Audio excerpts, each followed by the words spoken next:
This is a video about a topic that is best described as a masterpiece of both gameplay and storytelling. It is no exaggeration to refer to the game being discussed in this video as one of the very best games I've ever played in many different ways. However, a large reason I rate this game so highly is because I played it almost completely blind, with no context to games before it or the game itself. I am of the firm belief that spoiling a game like this is largely immoral, but due to just how much I enjoyed playing through it and discovering its many secrets, I found myself with no choice than to make a video about it. This is a game called Inscryption, and if you wish for a phenomenal, jaw-dropping experience that will leave you enthralled, leave you thinking, and leaving you to play the game a second time, I beg of you, purchase it for yourself and try it via the link in the description. The game's title is all you need to know. Inscryption was a largely unassuming game at first glance. It was actually donated to me by a fan, thanks Kenny, one afternoon. And seeing that it was a card game, something I am all too familiar with, I said to myself, screw it, let's play it. I booted up the game, set my lights down low, and was met with the title screen. I loaded up the menu, and already something was a bit off. The new game button was broken? I tried clicking where the new game button should be a few times to no avail. After realizing clicking the button was getting me nowhere, I loaded up the continue game option. Soon a wooden table came into view and a scene presented itself.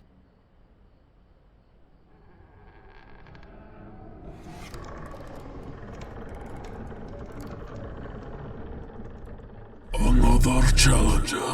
It has been ages. Perhaps you have forgotten how this game is played. Allow me to remind you.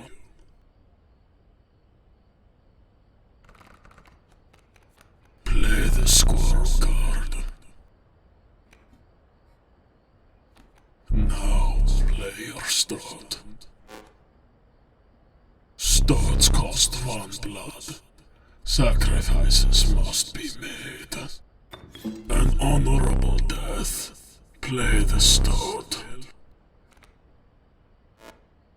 Wolves require 2 sacrifices. You don't have enough. Ring the bell to end your turn and commence combat. Your stoat stands unopposed. The number on the bottom left is its attack bar. 1. Your stoat dealt me 1 damage. I added it to the scale. You win if you top my side all the way down. Like this. My turn. Your stoat stands in the way of my coyote. My coyote dealt 2 damage to your stoat. If a creature's health reaches 0, it dies. It's your turn again. You may draw from your deck, or you may draw a squirrel. How dull.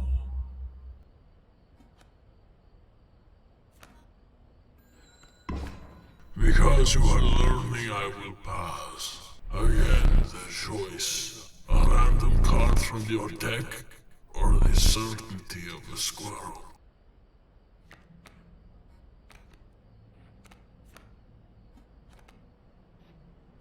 The wolf demands 2 sacrifices.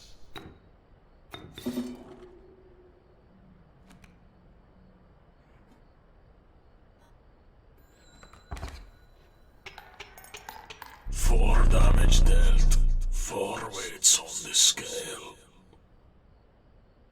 You've won this match. They won't all be so easy. Let me recall your story. Oh yes. You were lost deep in the forest. Welcome to Inscryption, With the tutorial out of the way, the eerie Game Master shows you the map with a set of waypoints you can travel to. It looks quite linear now, but as you play, the map will branch out, offering you some more choice in the game. Something I love about this game is how many fun little events there are in the map, from a campfire you can use to increase the strength of your minions to trials you can choose to pass in hopes of getting a particularly strong card. There's just a lot of variety here. And so I trekked forth, beginning another battle when out of nowhere, the stoat card from the tutorial began to speak directly to me. You didn't sacrifice me? How kind. Maybe you'll help me? Take your turn. Play along for now. One thing I definitely didn't expect was for my own cards to talk to me, much less need my help, but let's see where this goes. Anyway, another thing I'd love to mention is these little sigils at the bottom of some cards. They give cards unique abilities that you can read up on in the rulebook. There's quite a lot of them. For example, the black cat here has the many lives sigil, meaning it can be sacrificed as much as you want, but it will not die from being sacrificed. I'm also quite sure you've noticed those items on the side. Those are like power-ups. Boy, I'm doing a lot of explaining. There are many to find, like the pliers that wrench a tooth from your skull to drop it on the scale, and the bottled squirrel for those times you just need a squirrel ASAP. I continued to play battle after battle, gaining cards, listening to the stoat babble about some way out, until eventually I encountered a particularly brutal fight and lost. The Game Master expressed his disappointment, and then did something I wasn't quite expecting. He told me to get up from the table. The Game Master asked me to grab a candlestick, and I obliged, but first, I gave the small room the Game Master and I sat alone in a look-see. I saw a lot of strange things across the warmly lit, yet slightly unsettling cabin. A clock on the wall, an empty frame, a safe, some figurines, a bit like the ones I used to mark my place on the map, a strange caged wolf statue, a particular globe, some candles, a squirrel-themed mechanism withholding a knife from me. I need to stab my way out of here. A locked dresser, a hammer and a brush, but most prominent of all was a door. A door with a strange, ever-present, flickering white light. If I need to escape, this is surely my way out. I grabbed the candle and took a seat. The Game Master explained to me that this candle was a bit like a life counter. I had blown one out by losing, and now one remained. I was going to have to be careful. With that, the game pushed forward. I already explained the function of sigils, but I need to add one more thing about them, something that really makes them click, a unique mechanic this game revolves around and makes shine. Sigil transferring. Upon your journey, you may happen upon a sacrifice stone. Here, you can sacrifice cards in your deck, removing them but adding their sigils to another card. Empowering your cards with sigils from other cards allows you to not only strengthen cards you frequently use, but to remove weaker cards with strong sigils, like the cat or the beehive. You can even create crazy overpowered combos if you experiment enough and combine the right sigils. If you want to do well in this game, you need to use this mechanic, and you need to learn how to use it effectively. And so the first boss encounter was upon me. The Game Master placed a strange carved mask upon his face, one of a disheveled old man with a crooked smile and a pick in his hand. This 'twas the prospector. The stoat chimed in with its 2 cents, hinting that I should target the crazy old man's mule. As I played my cards, I noticed the clinking around me and the fir trees that had come into view, but I paid it no mind as I did my best to fend off the cards the prospector had in store. Soon I had taken out the old man's mule, granting me a bountiful reward of a couple cards. With their help, the scales tipped in my favor, but not for long. Without warning, the prospector screeched, "There's gold in them cards!" In a grueling few seconds, the prospector had taken his pick in his hand and replaced each of my cards with useless gold. I remained determined, continuing to keep the pressure on the old man, using a wolf cub with the many lives sigil to my advantage to play as many cards as I could. At last, the scales had tipped in my favor, and the long fight was over. The scenery faded, and the Game Master set a box in front of me, allowing me to choose a rare card. I had the opportunity to choose between the mighty but ridiculously expensive Urayuli, the Gek, which could be played without sacrifice, or the mysterious strange larva. I misclicked and picked up the Gek, and we were on our way. From here, I ventured into the next area, the wetlands. Inhabited by kingfishers and crawling bugs, this wouldn't be as simple to pass through as the forest before it. And so, the game continued.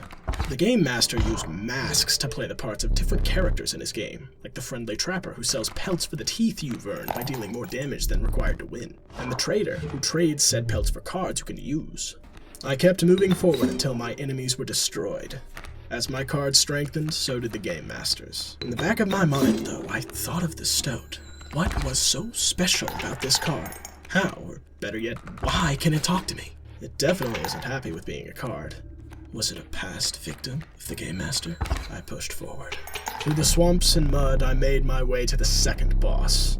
The Game Master put on a new mask, one of a hulking, brutish man. The Angler. I continued to play as the Angler talked about fish and choosing, and I was surprised to see him steal a card right from my side of the table. To be perfectly honest, I should have seen that coming. The Angler stole every card I happened to play. In a futile desperation, I began throwing everything I had at the Angler, but to no avail. At last, I fell. The Game Master slowly reached his hands toward my head, and all went black. I awoke, being dragged into some room. I came to rest on the floor and looked up to see the Game Master, still shrouded in darkness, looking down. He explained that I'm not dead. Yet. He asks for a favor before my death, a memento of sorts, a death card. After calling my deck mediocre, he presents cards from it, allowing me to choose one to take the cost from, one to take the stats from, one to take the sigils from. With my limited options, I created my masterpiece, Fortnite. The Game Master states that there is one final matter, a portrait. As I look up, the Game Master readies his camera, and with a flash of light, the game begins anew.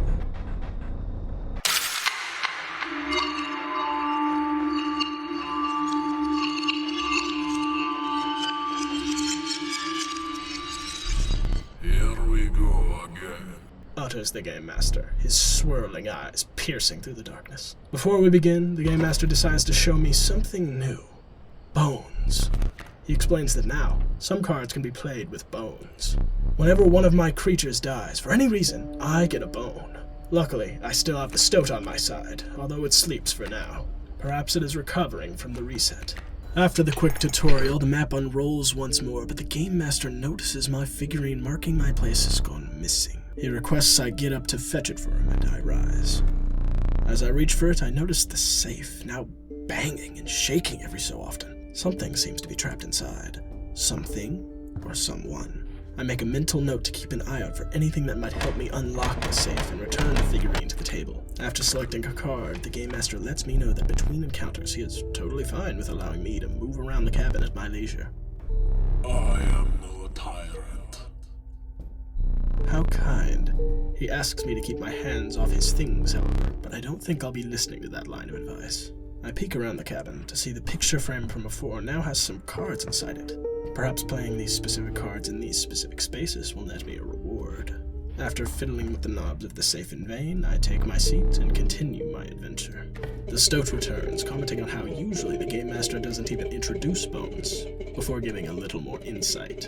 It informs me that it saw a past victim writing a passcode into the rulebook. I quickly defeat the Game Master's cards and rush to the rulebook to see a code, 273, written in blood. I hurried to the safe to twist each dial into place. As expected, the safe creaked open, revealing a key and a new ally, the stink bug. She says hello, caught off guard by her sudden freedom, thinking she had been trapped in that iron crypt for good. She begins to ask if someone with a name starting with P is around, but quickly corrects herself, asking if the stoat is around. Interesting. Not only does she know the stoat by name, she stops herself from saying said name. She also asks about a stunted wolf, leaving me to wonder just how many of the Game Master's victims are hidden in this cabin. Like the stoat before her, she is willing to help us escape from this madness. I take the key with me, stuffing it in the obvious keyhole in the dresser. A set of puzzles revealed themselves, and as I completed them, I wondered to myself, just what the hell is going on here? I thought to myself, the stoat must have fallen victim to the Game Master before the stink bug did. Unless they were all together at some point, how would the stink bug refer to it as the stoat when she clearly knows its real name? Why exactly did she refuse to say its real name? Something deeper is taking place here, and I may be next in line for whatever card-based purgatory is taking place. With each puzzle complete, I gain something new. First, a skink card with the ability to lose its tail when damaged, moving it and leaving the tail in its place. Second, I found an ant and its queen. The ant's power is equal to the amount of them on my side of the table. Handy. Next, I found an odd card that looked a bit different from the others I had seen. The caged wolf. I thought instantly of the wolf the stink bug mentioned earlier. Perhaps this card would help me find him. For the final puzzle's completion, I was rewarded with a wood carving of a squirrel head. The Game Master states that without having met her, the head is useless. What could that even mean? With my puzzle-solving side venture over, I continued forth, sacrificing cards, battling others, and the like. As I began a battle, the stoat and the stink bug began to talk. You again. Indeed, our friend here freed me. Well, I basically told them how to do it. You got a plan? We have another friend here. You've got to be... I wouldn't call him a friend, but I suppose we are in deep this time. Well, from this short conversation, we can confirm that a third talking card is somewhere in this cabin, and that these cards all know each other. We can also see the stoat is a little petty, taking credit for the stinkbug's freedom. More and more questions arise. After a few encounters, I found myself in a situation where I could use the caged wolf to block some damage. After being destroyed, as I expected, a wolf dropped in its place, but what I did not expect to hear was a loud thunk from inside the cabin. The Game Master didn't expect to hear it either, as he commented on the disturbance, confused. Soon the battle was at an end. I rose to inspect the sound, and lo and behold, the once caged wolf statue had become free for the taking. I grabbed it, stuffing it in the obvious hole in the squirrel knife mechanism. Just like that, the statue's grip on the knife loosened, and I gained access to the knife. Wonder what I'll do with this. Before I continued, I'd like to talk a bit about the atmosphere of the cabin, the visuals, the music, so elegantly crafted to create a warm, yet unsettling environment. Listen to that music for a moment.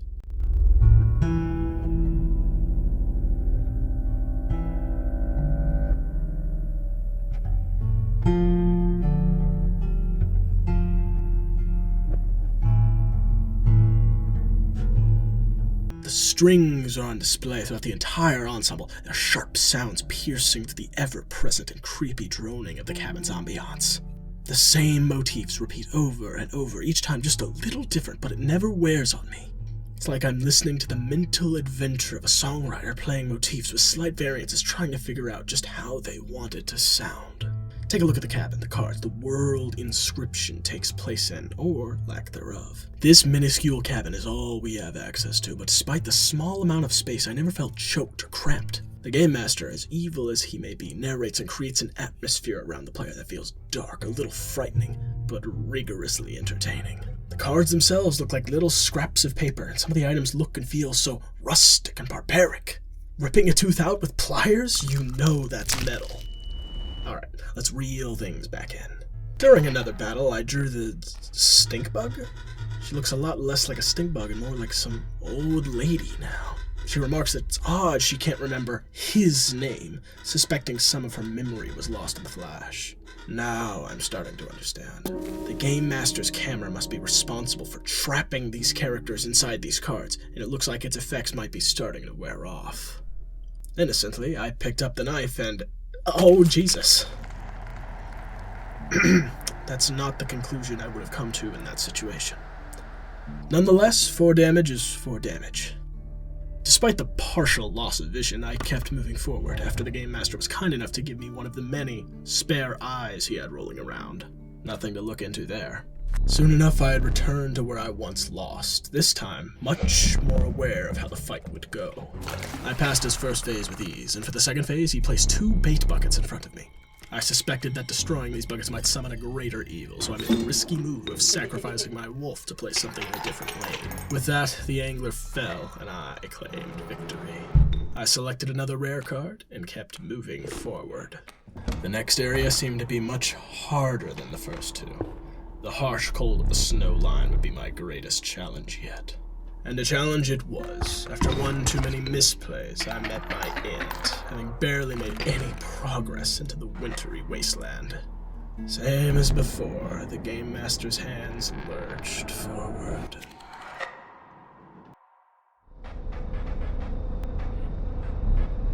As with before, I was ready to put together another death card, but a familiar sight caught my eye. The camera the Game Master used was laying on the floor right before me. As the Game Master wondered where it had gone, I acted quickly, snatching it from the floor, aiming its lens toward the psychotic Game Master, pressing the button, only to hear the click of a camera without film. Displeased, the eyes leering at me in the darkness ripped the camera away from me, mocking me for thinking he'd leave the camera lying around with film still inside. As before, I created yet another death card, and like before, the click of a camera.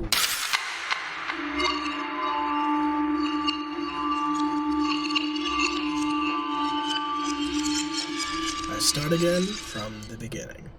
The Game Master, seemingly exasperated, states that we will learn as we go, and gives us a reward for defeating the Angler, a hook used for stealing cards from the opponent. How handy. I thought to myself, I need to get out of this cabin. I theorized if the Game Master loses interest, I might end up like the stink bug or the stoat, pawns in his next game. Speaking of the stoat, what's wrong with it? Its once chubby face has stretched and warped like a rectangle, as if it stuffed a candy bar in its mouth without chewing it. Things may be starting to unravel, and I need to figure out an exit before that happens. As I walked the path, a new event presented itself, and the woodcarver appeared. This must be the her we were told about earlier. She offered up totems, each with a sigil on them. Now this would be useful. Occasionally throughout your run, you will find totem battles. These battles function the same as every other battle, but the Game Master holds a totem that gives all cards of a certain type, such as deers, bugs, or wolves, the sigil inscribed on the bottom. Now I have a totem of my own to use whenever I want. The stoat, still looking a bit strange, returns to speak. Look, there's a third talking card somewhere around here. Personally, I hate the guy. Biggest killjoy ever. But he's the only one of us with a plan to get things back to normal. Yeah, I better be on the lookout for that third card. I played the game as normal until, after shoving a knife in my eye and ripping it out as one does, I noticed a very peculiar-looking eye being offered up to replace my old one. As I popped it in, it was clear that this eye had some magical attributes. A large mandala of sigils spun into my view, and I began to see things scrawled about the cabin, most prominently clue to check out the clock behind me written on the eye box. Lo and behold, as I turned to face it, notches were painted into the clock's surface, guiding me on where to place the hands of the clock. The clock's doors popped open to reveal the long-awaited stunted wolf. Foregoing any introduction, he immediately ordered me to grab the roll of film behind him before he saw. The Game Master, immediately suspicious, sternly asked me to face him as I snatched the roll of precious film and hide it away. At ease, I returned to my seat, confident I'll be able to put an end to this game quite soon. I check my cards to inspect my new ally, and already he looks different. He looks more like a bear than a wolf now, with a cutout eye and a creepy set of human teeth. Stranger still is the stoat, who now appears to be a robot of some kind. The stoat's face is all that's left of its furry form. The effects of the game seem to be wearing off rapidly, and it's clear to me now that I need to quicken my pace. I do enjoy the presence of my allies. Their commentary adds a fun perspective to the gameplay, whether it be the stink bug's encouragement, the stoat's somewhat selfish and arrogant advice, or the wolf's stoical attitude. These characters are all fun additions to the game that I very much enjoy. Another battle begins, and the stoat and wolf begin to chat. I ought to thank you. How has it been? It has been quite bad. I am trapped in the body of a stoat in the paper of a card. I see that, and I have, of course, set up a way to reset once more. Go on. Our player friend, they already hold the key. So, you found the stunted wolf. I've seen this play out enough times to know a plan is in motion. Make haste. It looks like these talking cards aren't dead, merely trapped. Second, this isn't the first time this has happened.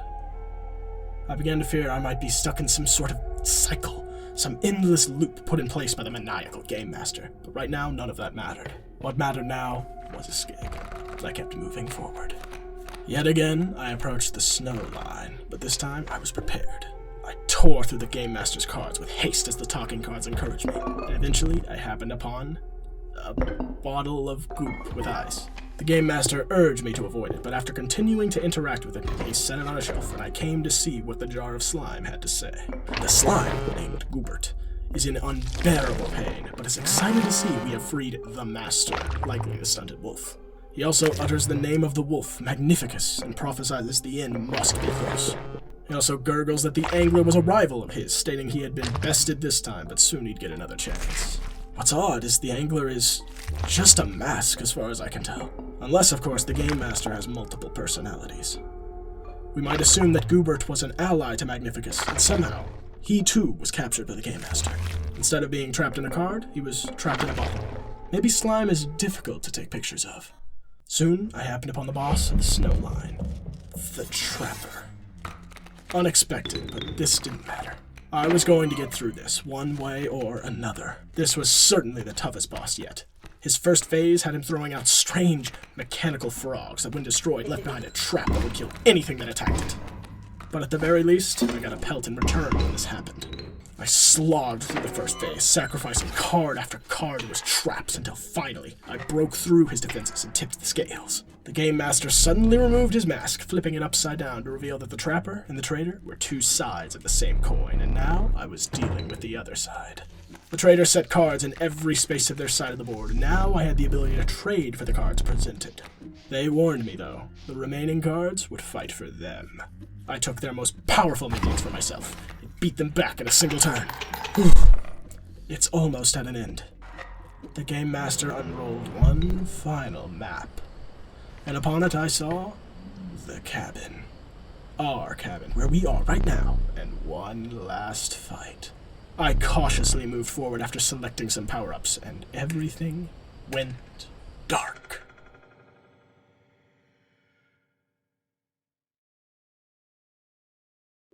I found myself in a forest, alone, with the pink hue of the moon illuminating my footsteps and the glow of the open cabin door in sight. My final test. As I walked forward, a massive hand presented me an opportunity, a buff for the final fight. If I could pass his trial, I'd get a super strong boon to help me in my final battle. I chose my trial carefully and lost. Thankfully, he gave me another, which I managed to pass. I chose the boon of the Magpie's Eye, which allowed me to choose exactly what card I would draw when I drew from my deck. Still, this wouldn't be easy. As I cautiously stepped toward the cabin, the massive head of the Game Master rose behind it, staring me down with a burning intensity. It was time to play my final round.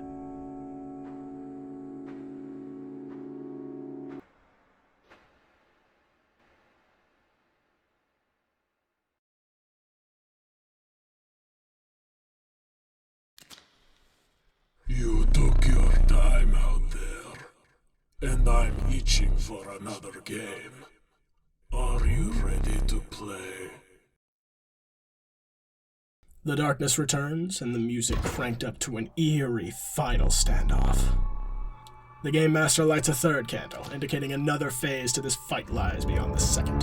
The moon lies behind the Game Master, lighting the scene. I do my best to break through his legions of rare cards as he dons the Prospector mask once more.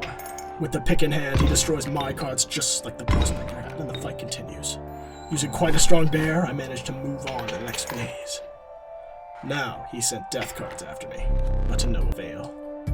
Using my Grizzly, I tore through them, moving forward. The final phase. This is it. This damned moon. It's dramatic, yes, but it provides no value to my board.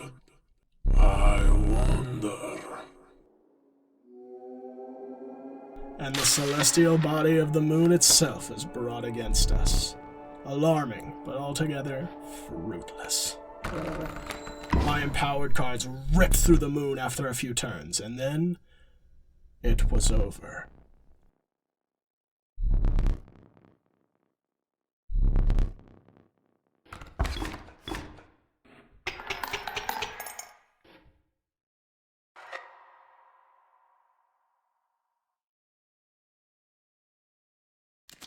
Oh my, I think I just beat him! Oh.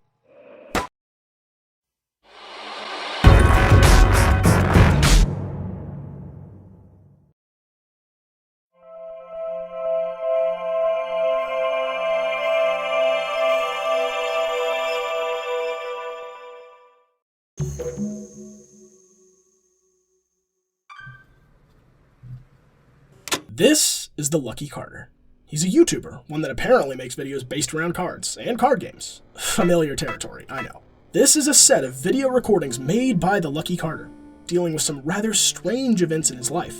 The first couple recordings just kind of show him in his element, unwrapping cards and having a great time until one day he decides to open some packs of, what else? Inscryption. That he found at a garage sale. He cracks open his first pack to see nothing unusual. A blue mage is his rare, but the second pack has already been opened. This pack has been opened and resealed. Hope no one snuck the rare out of it. He opens it to find... Yeah. There's a set of coordinates on this card. Looks like they were drawn on with a pen. Coordinates on the back? After looking it up and realizing said coordinates are actually quite close to him, he ventures into the woods, looking for buried treasure. At last, he finds what the card led him to.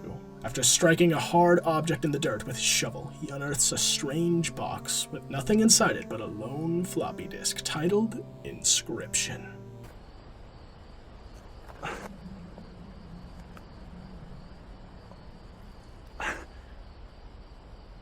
What?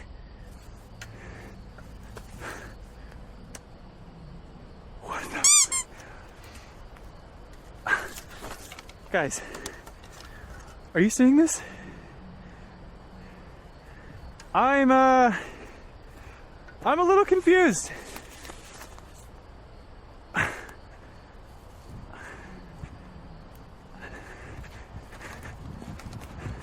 He rushes home to buy a floppy disk drive on the internet, wondering who even uses floppy drives anymore, and in the final recording, boots up the disk's contents to find something very, very familiar.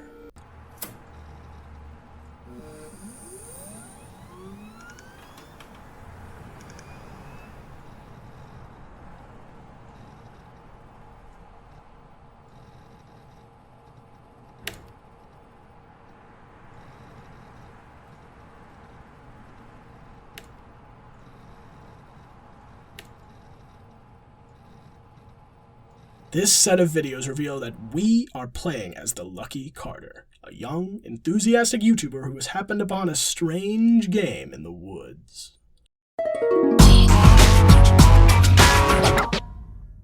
With this revelation, we exit the footage, and the game returns to view, the recording symbol in the corner making it clear this game is being recorded. As the Game Master and I sat with a pile of fetid flesh with a single candle standing between us, the Game Master congratulated my efforts and encouraged me to eat the rotting remains. Obviously, I did not do that. The Game Master then tells me to come with him. Yet again, I find myself in the death card room. It was time to put our plan into action.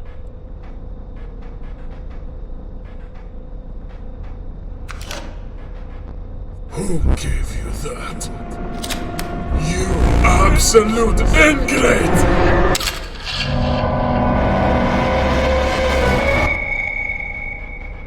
On the wall behind him lays a card with his likeness. I had done it.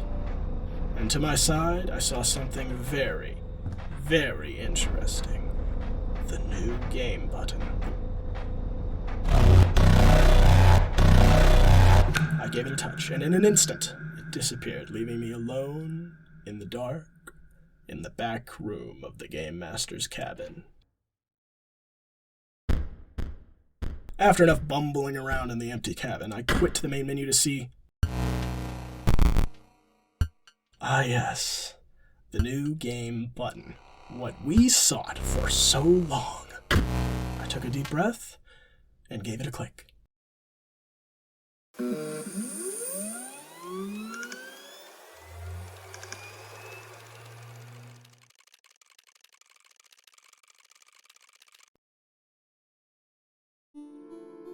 In the beginning, the world did not know cards.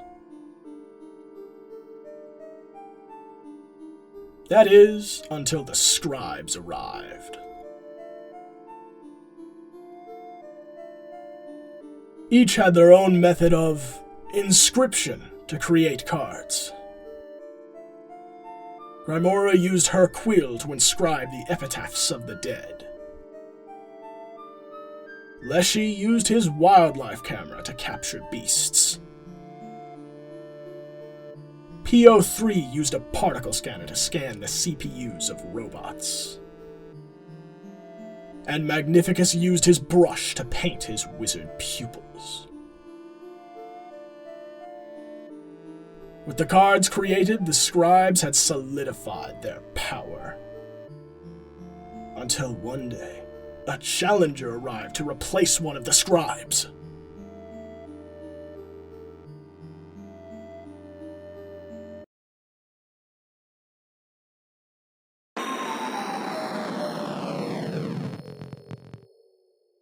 Welcome to Inscryption in its true form. The game prompted me to pick a starting deck from the choices of undead, beasts, technology, or magic. I chose the magic starting deck, totally because I wanted to, not because I was forced to by someone. Each of these decks utilize different mechanics to play them, but we'll get into that in a short while. As I exit the starting island, we are presented with the Mario 3 inspired world map. I love how distinct and colorful the worlds are, and how full of motion each area is. You can see the birds near the cabin flapping their wings, or the zombies reaching out from the ground near the crypt. Before exploring, I head to the obviously inaccessible bridge on the left. I arrive to see, what else, a broken bridge, and the bridge repair girl decides to cut the bullshit, telling me the bridge will be open for use once I defeat one of the scribes. Alright then, onward. I decided to challenge Grimora, the scribe of the dead, first. She welcomes me and then tells me if I want to fight her, I have to figure out what pieces of each tombstone fit where. Alright, it's clear that these scribes we see were the souls we freed from the cards in Leshy's game. And I haven't talked to Leshy yet, so I'm not quite sure what role he plays in this anymore, but I doubt the other scribes are pleased by his actions. Anyway, battle time. Before fighting, I crack open the menu to equip all the cards in my starting deck. I then challenge a rather chilly skeleton with a chunk of ice sticking out of her head. Ooh, did someone leave the AC on? Oh, come on, dude, it's freezing in here. Maybe a heated battle will help. Before I can do anything, Magnificus, the Scribe of Magics, appears in the corner to give me a short tutorial. To play them, I have to have the right gem, or gems, already on the board. The gems I have on the board are shown in the corner here, which also shows my energy, bones, and blood. Magic cards' biggest strength is being able to be played quickly in the right circumstances, but it's best if you only use 2 of the 3 types of gems to prevent bloating your deck. As you play, you'll notice the game is set up a lot like the previous version, with a few differences. The most obvious of which, the new types of cards, art style, and deck building aspects speak for themselves. Each type of cards has their strengths and weaknesses. Beasts have the best stats, but are arguably the most costly, needing sacrifices to be played. Undead cards use the bones mechanic, and are usually focused on dealing quick, aggressive damage, with the addition of supportive cards like Gravedigger and Necromancer to keep your bone count from dwindling. A sizable downside they have is a lot of the cards here carry the brittle sigil, meaning they die after attacking once, so you can't use some of them to block damage. Tech cards are my personal favorite, even if they have the worst stats of the 3 by far. You play tech cards by using energy, which you slowly accumulate over the course of a game. With each turn that passes, your energy refills and adds 1 more energy to the max amount you have, up to 6. Your best play with these cards is to stall with defensive units until your energy count gets high enough for you to play your heavy hitters like Steambot and Double Gunner. Anyway, first fight down. The ghoul hands you a pack, gives you a piece of one of the tombstones and a hint to solve the puzzle, and we're off.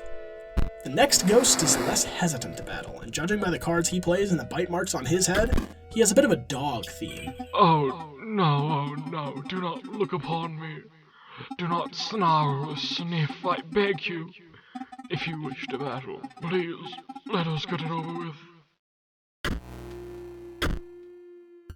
This fight was a little tricky due to the presence of the Bone Hound, a 2/3 card that jumps in the way of any card you lay down. Nothing I couldn't handle though. Same as the first fight. Some cards to play with, a hint, and on to the last enemy of the area. Hark! A living slice of lemon approaches. Bright and shrig as a lime. You think you'll squeeze a defeat out of me?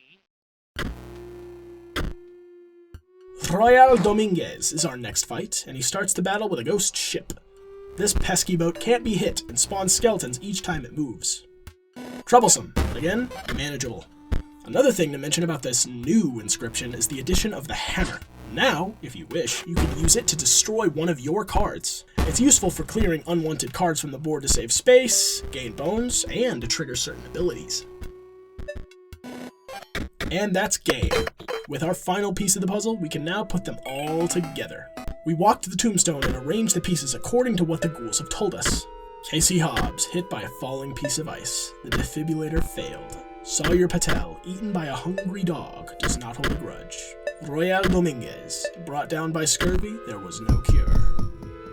With Grimora's riddles 3 answered, the stones retract into the floor, and we approach the first boss. Grimora praises you for your efforts, but warns me that I will not defeat her. After a deck edit or two, we'll see about that. Marvelous. Just marvelous. I was beginning to worry I would be sealed away behind those tombstones forever. Locked down at the mercy of a challenger's wits until one day discovered. But no, you prevailed. And now it's time to battle.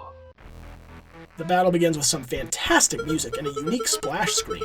Grimora warns that her minions never truly die, implying she might have some special gimmick up her sleeve for Phase 2.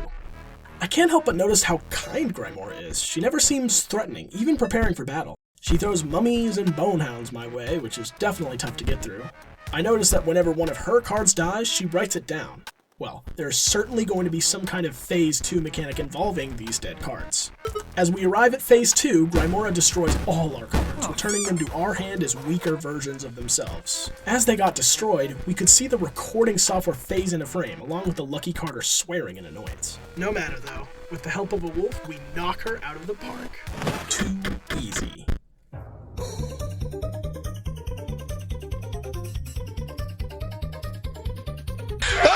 With that, back on the island we started, her altar glows with a white light. You really defeated me. I was not expecting that. I see that it is your ambition to replace Magnificus, but, well, between you and I, there will come an opportunity to change your mind. And I beg that you spare me.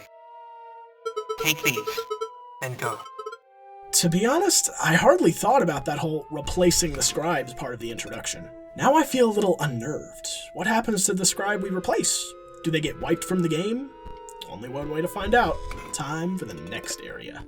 Before I enter Leshy's area for the second time, I stop by a hidden area to see the bridge builder just chilling at the dock. She complains about the scribes, being sick of them, going on to call Leshy insane for using challengers as playthings, PO3 conniving, saying it must be planning something. Grimora apparently wants to bring it all down as a mercy, or whatever that's supposed to mean. Then she goes on to say that there's some pretty nasty data on this disc. What? She barely has anything to say at all about Magnificus, labeling him as some mysterious loner type. With our little world-building segment out of the way, it's time to go back to where it all began. The dreaded cabin. But before I go, I made sure to snatch up this hidden clover here. Now I can re-roll my starting hand. Awesome. To my surprise, we don't start off inside the cabin, we begin outside of it. We can see the angler to our left and the prospector to our right, and I came to realize that out of this whole world Inscryption takes place in, the inside of the cabin is all we saw, such a small, enclosed environment in comparison to the grand adventure laid before us. Even if it was small, I never saw it as a bad thing. Leshy did a great job making his world feel immersive, even if he was a little cruel to the other scribes. I walked inside, and I was met with an almost pixel-perfect recreation of the same cabin we were stuck in earlier. Some of the finer details are gone, sure, but what did you expect? It is pixel art after all. Leshy sat at his table, shrouded in darkness as usual, and as I talked to him, he strangely did not mention our last encounter at all. After a taunt or two, the Scribe of Beasts states that we share a common goal: to battle. He then places a camera on the table, saying he knows what we're thinking, and immediately I think this is it. He's gonna kill us for what we did to him, but no. He completely sidewinds my expectations by, again, not mentioning it at all. He says we need this normal camera to create photos that his minions will need before fighting. Oh, okay, cool. After a quick puzzle or two, one being for some quick card packs and the others being for cracking open a safe, I take some rotting meat I found to lure out a dog, take a picture of it for the prospector, and it's battle time. Well, I'll be darned! That's my colonel! I'll let you past me and into yonder pond. But, that nabbit, first we gotta battle.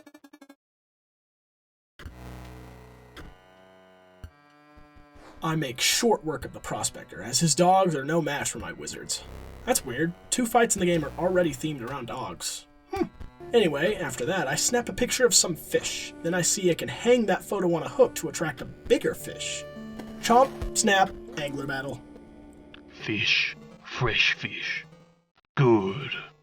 Still, must beat.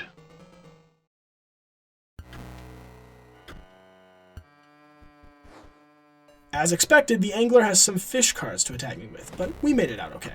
For the trapper, I ventured into the next room to see a rabbit hopping around some holes with a trap nearby. I got the gist of this puzzle pretty quickly. Push the trap in front of a hole, the rabbit dies, take a picture of the pelt, and we're on our way.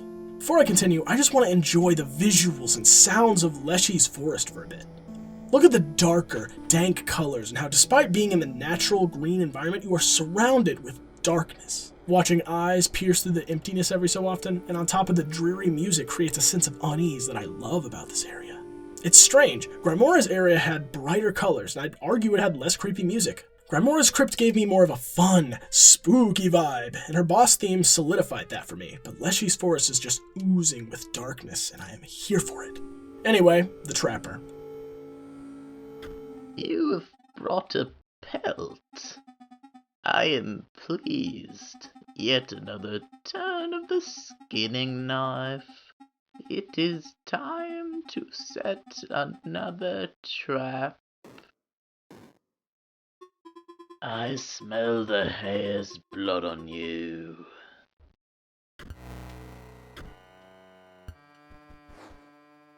This guy is a beginner's trap if I've ever seen one.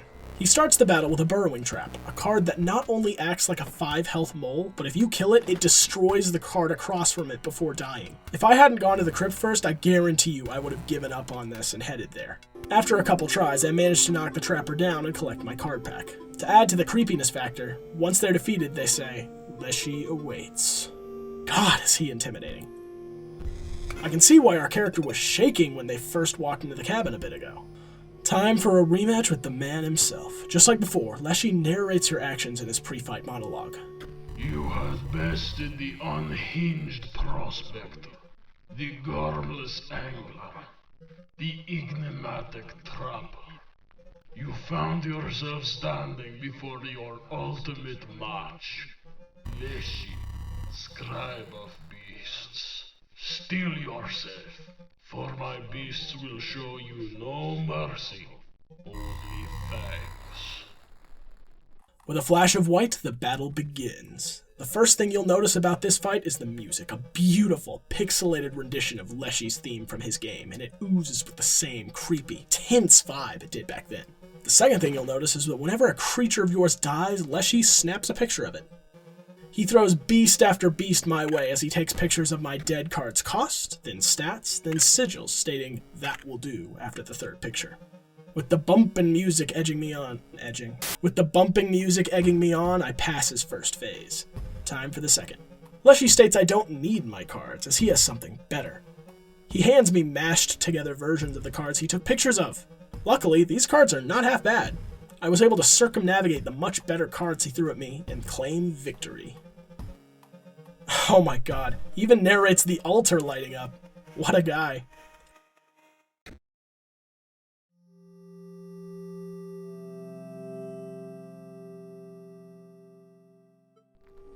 You had triumphed, narrowly avoiding tooth and claw. The scribe of beasts was defeated. That you were able to defeat me beggars belief. But now I must yield to you. My only regret is that our battle was so brief. Surely the summit of victory is made sweeter by a more arduous ascent. As I turn to leave, Leshy stops me and my blood runs cold. He asks what that is, and the scribe of technology shows itself. I just had to see your face after you lost. You're just so bad. It's no wonder we're back here again. And we would have been even sooner if the disc wasn't lost. Take a long look at this face, because you'll never see it again. I'm done being your pet, you stinking beast. beast.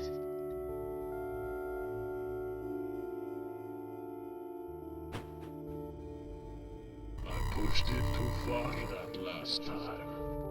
Why don't they see? To live as a beast would be the noblest thing.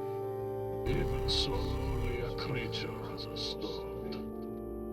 Well, what an informative conversation. Seriously, this may seem like a quick bit of banter, but it tells us so much about the world of Inscryption. First, the obvious one for those who didn't catch it, the talking cards in Leshy's Inscryption were the scribes, the stoat being PO3, the stinkbug being Gremora, the stunted wolf being Magnificus. The second massive truth bomb that is much more subtly hidden is that the characters are aware. They knew the disc had been lost and buried in the woods, meaning these characters are not only sentient somehow, they know about the world outside the game. We also get a view of how both PO3 and Leshy differ as characters. PO3 in its first appearance coming off as much more brash and arrogant, clearly upset about how Leshy treated it, turning it into the equivalent of a low-level unit nobody uses. PO3 leaves without even letting Leshy respond, likely just because it is that petty. The reason PO3 wasn't this self-assertive in Leshy's game? Probably because it had been humiliated enough already, and as a card, it's not like it could do much. What's honestly a bit surprising is that Leshy seems to regret his actions, saying he pushed it a little too far last time. Honestly, that statement does not mean much, considering that he follows it up with saying that living as his cards would be what's best for everyone. Leshy carries an aura of false nobility around him, stating his ways are the most noble, true, and whatnot, but as we saw from his games, the scribes did not enjoy their treatment. Now that the bridge is repaired, I decided to venture into PO3's mechanized fortress. The first thing you'll notice about PO3's factory, other than the bot itself, who seems totally disinterested in you, is the music and the colors. The tunes are so robotic, so formulaic. It's like an automated process of notes made to imitate a song. This, combined with the dull grays, light blues, and constant churning of the assembly line, create a very uncomfortable, almost hostile environment. Even though there's much more motion in this area, with the conveyor belts and whirring lights, it feels the most hollow of them all to me. But that is certainly by design, reflecting the autonomous nature of PO3 itself. I try to challenge PO3, only for it to berate my choices and brush me away. It explains that it's trying to finish its conduit control list, whatever that is, but the robots that its workers are sending down are trash. It practically orders me to make them send down something useful. And to top it all off, it doesn't even promise a battle once it's done bossing me around. Just tells me to have a decent deck when I'm done. What a jerk. Now it's time for more puzzles, yeah! And for the life of me, I still don't understand how these work. These simple ones are fine, sure, but this anti-power block always screws me up. I just don't get it. Whatever. On to our first battle, the Inspector. What is it? What do you want? Can't you see that I'm very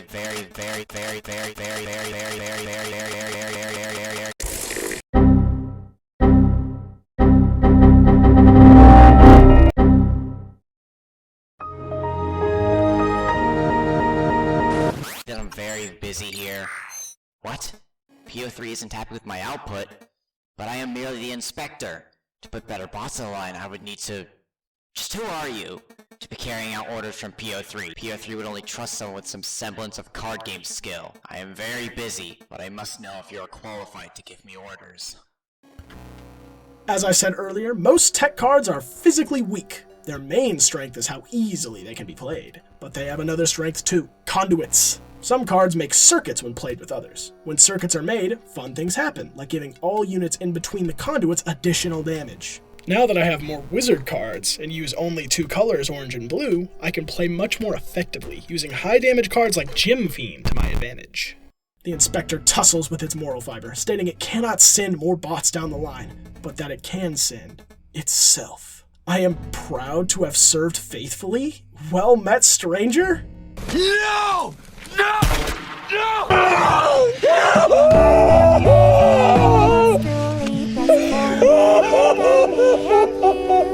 What are we going to do?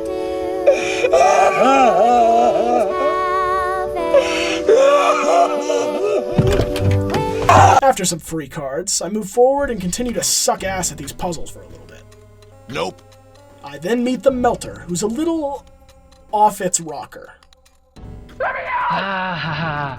Oh, what was that? We are I am the melter. They send me raw materials and well, you can see how it works. Let me out! Not another word out of you. We must have a card battle. This bot uses those conduits I talked about, one of them creating leap bots between the two and the other buffing the units between conduits with more damage. Anyway, after some mild struggling, I managed to beat the volatile machine. It says that as the melter, it cannot find new bots, but there is one way to send a new bot to the machine. It then jumps into the furnace, completely making its point irrelevant. Well, it's paid to burn, not to think. Oh yeah. No! Voila! We are in the dredging room. I do not know what dredge means. Alright, mate. I know what you're here for. You're asking me to take a dive. But I can't accommodate you, man. Got special orders in it. Looking to trade you up something special. We can do alright. Maybe give you some if you win. But I can't be taking a dive. P3 will understand. The fight begins, and after a single turn, the dredger forfeits, too busy working to bother. It hands me a pack, but then... What is that?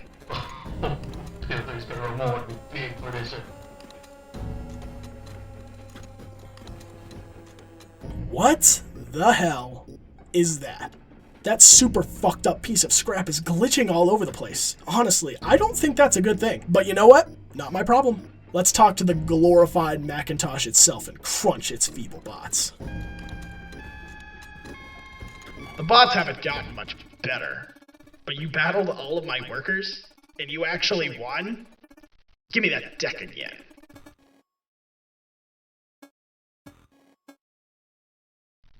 Wow. You beat them with that. Alright. Maybe there's some synergies that I missed. Let's go then. PO3's scanner slides into view, illuminating the screen and setting the stage for this encounter. PO3 points out the conveyor belt on the board. It doesn't even bother to explain it, it just points it out. Again, kind of a douche. At the end of each turn, the cards on the board will shift according to the belt. That means cards on the very left will move to PO3's side, and cards on its very right will move to mine. That should make things interesting. Listen to that music. While the last two were very enticing, very Final Battle-esque, this music feels very mechanical. Not just in the sounds used, but the organization. I'm not complaining here. I think this is a fitting theme for the Scribe of Technology, especially considering the context of its character. It's a cold, unfeeling machine, and this music exemplifies that. Anyway, something of interest, PO3 uses both the Inspector and the Melter in this fight, since the two were scanned in by the scanner. How nice of it. Maybe. Unlike the others, this fight was tough. I eventually managed to scrape past its first phase, only for PO3 to chime in that the scanner had come online.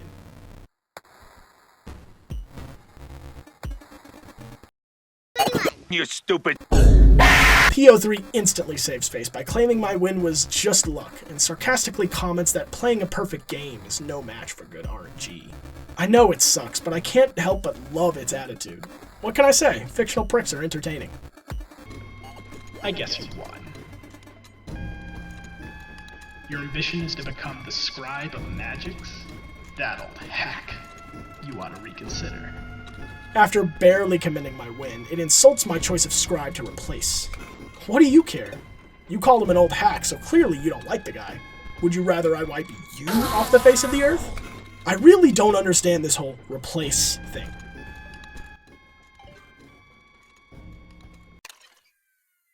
Whoops, out of battery. It's time for some more videos.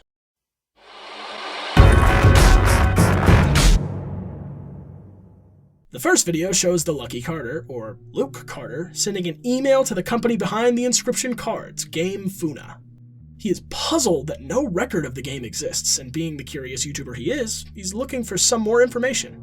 After all, a secret video game would make for some amazing content, wouldn't it? In addition to this, he also makes a video for his channel asking if anybody has ever heard of a digital version of Inscryption. In this video, he seems a little more unsettled than excited. To top it off, the recording cuts off as he gets angry about something related to the game. Guys, thank you so much, as always. And, what the f*** is the card?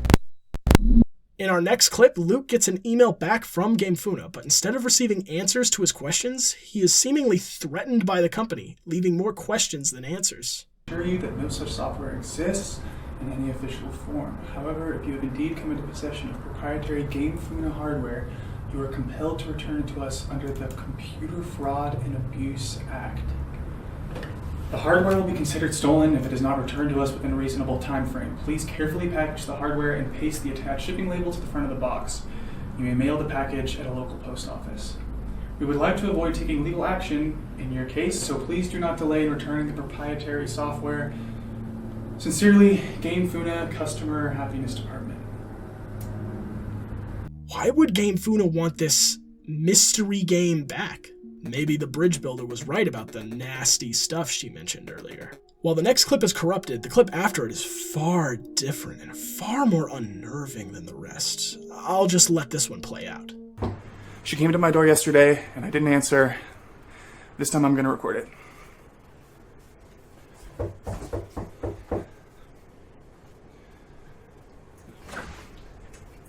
Hi! Hi there! Hey. I'm floppy disk for a game called Inscryption.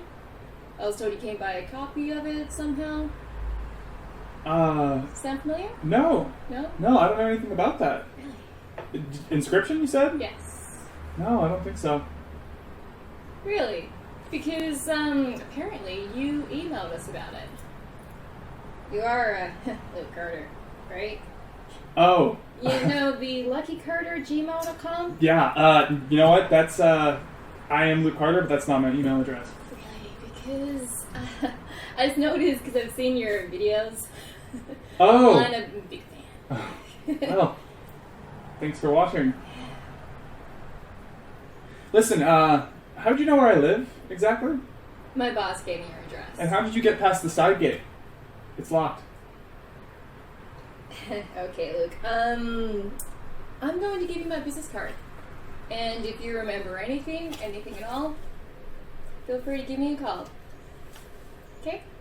Will do. Take care.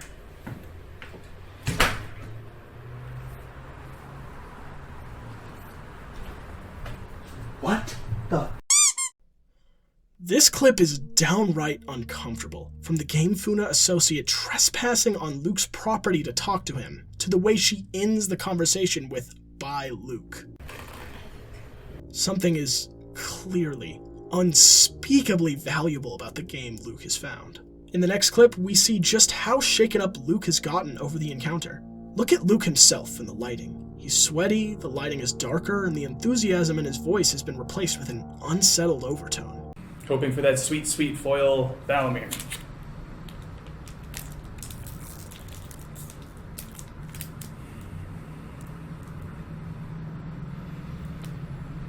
He can't even bring himself to open a pack before he slams the pack down on the table, stating, "I can't do this." With the last recording corrupted, we move forward back to the uncertain digital world of Inscryption. Before I leave though, I want to talk about PO3's stance on these cards, or at the very least the instruments each scribe uses to create them. They all seem magical in their own way, and all of them seem like some form of art, except PO3's. Photography may seem simple, but it's a very difficult art that takes years of practice and dedication, learning things like the rule of thirds, lighting techniques, depth of field. A quill, contrary to what you might believe, is much more than a glorified pen. A fountain pen is a unique, and in some cases, very difficult drawing tool to control. I mean, look at how this thing works. People used to write with this crazy thing? This f***ed up instrument? Painting is another practice that takes years to master, sitting at an easel brushing stroke after stroke for hours on end to make sure you make everything look just right seems like an impossible task for some people. All of these tasks take monumental effort to learn, to do, to master, to feel. But PO3 has a particle scanner. Look at its factory. Its conveyors churn bots forward, taking them towards the scanner, only for the cards to fall on the floor in a disorganized pile. PO3 seems to stand out from the others in this way, and I can't help but notice it. Anyway, onward to the very scribe we intend to replace, Magnificus, the scribe of magics. We arrive at his tower and spy a note on the floor. It reads, "Greetings. If you are reading this, it must be because you wish to challenge me, Magnificus, to a card battle. But in order to gain that privilege, you must first defeat my 3 graduate students. As for their whereabouts, that is for you to discover. Sincerely, Magnificus.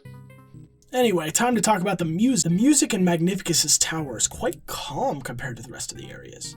It emits an aura of peacefulness, and maybe a little wonder, and the tower itself, although a little small, seems homey. Unlike the other scribes who are right on display when you enter their domains, Magnificus has hidden himself away at the top, making him seem all the more mysterious. After seeing that the pillar in front of me requires a passcode, I grab the very obvious monocle and notice a splash of familiar color near the page. I read it again, and voila! The code revealed. I put in the code and am teleported to a dark room with... Oh hey, it's Goobert!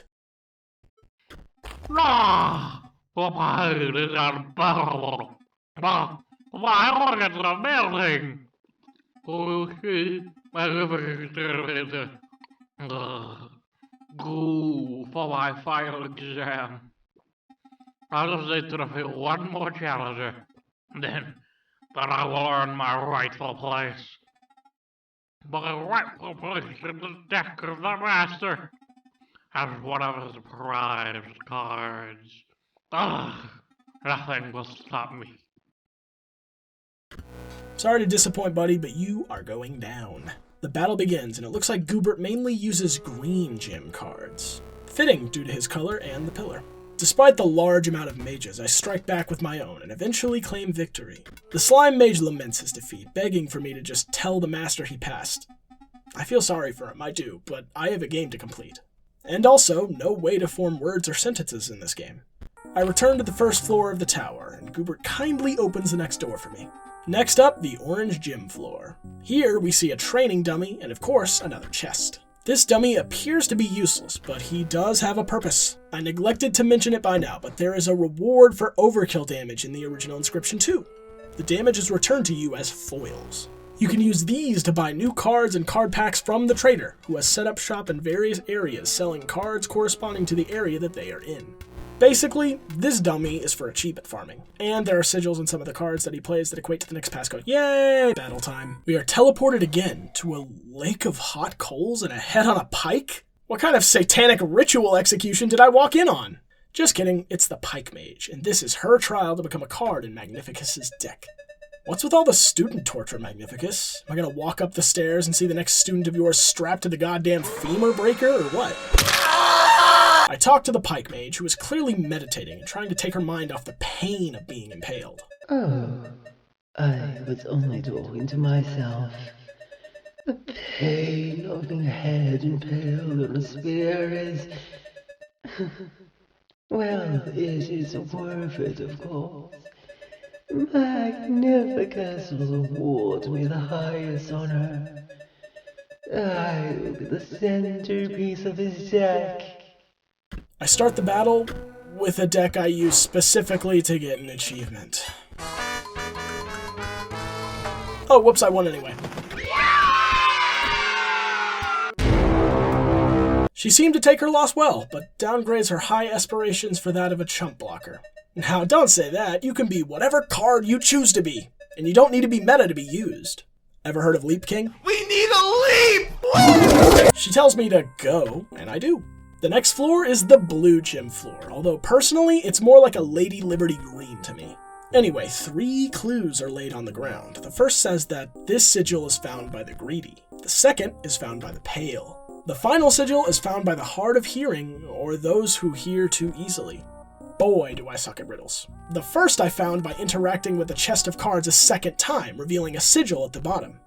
Anyway, I found the middle sigil by walking into this obvious secret area in the corner here, but I had no idea where to look for sigil number 3. Eventually, a friend told me I had to pause the game, and oh, it's in the music menu. I get it. Alright, show me what horrid torture student number 3 is being put through. Wow, look, nothing. At last! Stimulation! My test has been sensory deprivation, you see? To unlock the full potential of my mind, you see? It's unlocked now! Hear me, Magnificus! I'm ready! We have to battle! Okay! In all seriousness, this one might be the most fucked yet. This dude has been surrounded by nothing. For, considering the disc has been lost for at least a decade, like 10 years. 10 years of absolutely nothing. Dear God, I couldn't imagine. Blue cards are the Lonely Wizard's forte, and he uses them damn well. But as we know, not well enough. The scales tip in my favor, and the battle is mine. The wizard begs to see the light, to dance, not even mentioning his cruel teacher before we disappear with a card pack. He begs to let him out one last time, and I do wish I could, but I doubt we could do anything to help. Something that was pointed out to me is that perhaps the different colors of gems represent the mind, body, and soul. The green gem is associated with Goobert, who had his body horribly transfigured. This could represent the body. The orange gem could represent the soul, seeing how the Pike Mage's body was removed and how she was focusing on clearing her mind, leaving her with nothing but soul. And the blue gem could represent mind, as we see the lonely wizard trapped in complete darkness to test his sanity, which is certainly affected by the treatment. I think it's really cool to see that these gems, or moxes, aren't just colors, and you can see a little bit of meaning behind it if you look closely. We at last arrive in Magnificus's room, where apparently things are getting festive with that evergreen right there. Oh, that's Magnificus? Whoops. Ah, you are here at last. How do my pupils fare? No matter, there are far more concerning issues at hand. Do you understand the canvas that you have been woven into? Nay, you are the brush, and the artist moves you with a terrifying mastery. My eye aches with premonition, and I see that your ambition is to take my title. How sad. It will never happen, you see, even if you defeat me. But I am bound by a certain rule. First, we must battle. With a splash of paint and a couple strokes, the battle takes shape. Like the scribes before him, he brings attention to his tool, the brush of magics. He says his pupils would die to be painted by it. So paint them! I seriously don't like how you've treated your students. It's not cool. This guy's like if Terrence Fletcher went to Hogwarts. Now are you a or are you a or are you gonna be on my Anyway, this fight definitely has the most interesting mechanic of the bosses so far. Magnificus begins the battle by erasing all the sigils my cards have and giving them brand new, random ones. Depending on what deck type you are using, this can make things super hard or just kinda hard. I was luckily not all that affected. I don't even have to call attention to it, but listen to that music!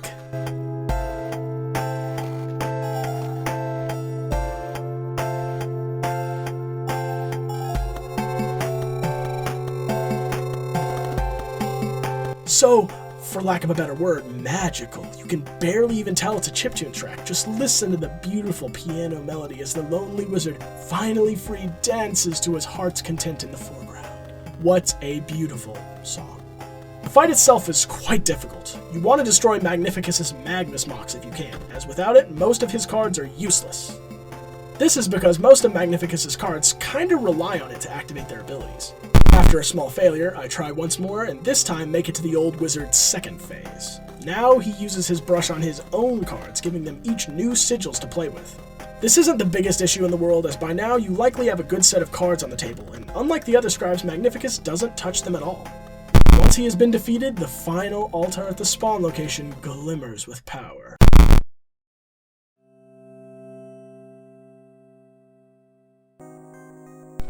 Very well, we have battled, and now I may speak. You see, my eye, it aches because it remembers it was excised by none other than Leshy, the scribe of beasts. And a beast he is, arrogant, single-minded, obsessed with gaining power. But he is far from the worst scribe to become hegemon. You see, the ejection of my eyeball is far from the worst thing that can happen around here. You must be especially aware of... What? He just kind of glitched out, without a trace. That is, at the least, concerning. I wander to a table with a note, and reading it, I don't get any good news. Dearest Grimoire, I believe PO3's plot may go far past the extent of a common power grab. Indeed, this great transcendence will have catastrophic and unpredictable results. I urge you to consider... The last sentence on the note read that he urges Grimoire to do... something. What that is, we just don't know.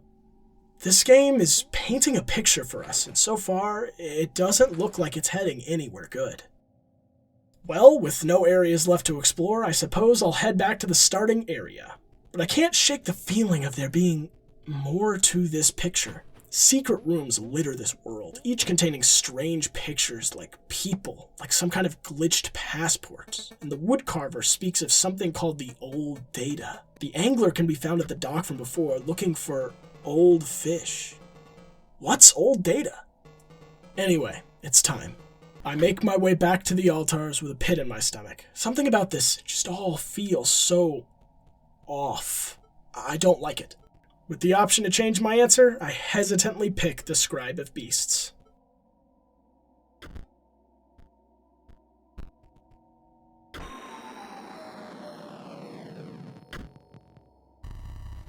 Fool! You have no idea what could have been. A carefully curated cycle of life and death. Excitement, terror, mystery. That garmless angler has once again failed me. I suspect I know which scribe bested me. Of course, Pure 3. This synthetic freak knows nothing of artistry, of aesthetics. Monster, I liked you better as a stoat. Filthy old beast. I'll never be your stoat again. Now let's play. You're supposed to battle the scribe you picked, but like a powered-up version for the finale. This is going to be different. This fight is impossible. PO3 sends its bots out over the Pink Moon's backgrounds vigorously and plays this battle's biggest threat, the corrupted card. When the corrupted card is struck,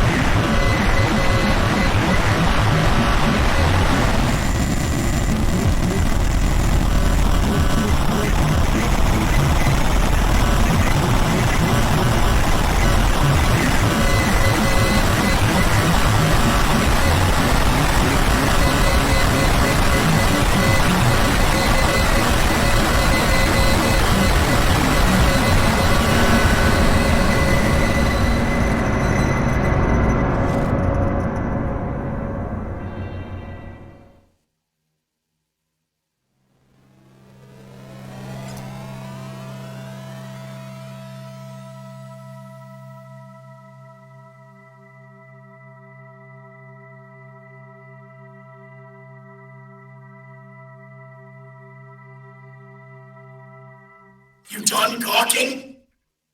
We can start. Good. This is Botopia, a once great technological paradise.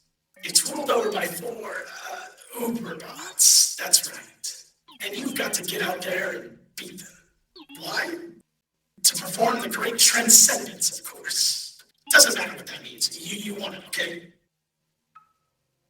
wow. I was floored when I first saw this. PO3 has completely hijacked Inscryption.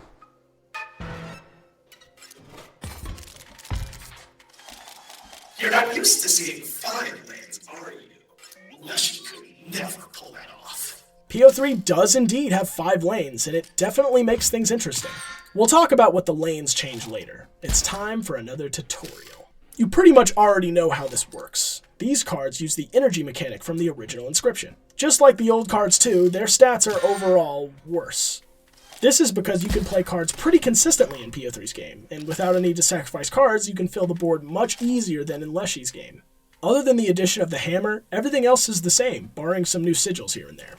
There's a lot of new cards to experiment with here, like the Sniper Bot, who can attack any lane, or the Battery Bot, who instantly gives you +1 energy. After the short battle, my character slides forward as PO3 quickly explains that we carry a spark that can reactivate old bots.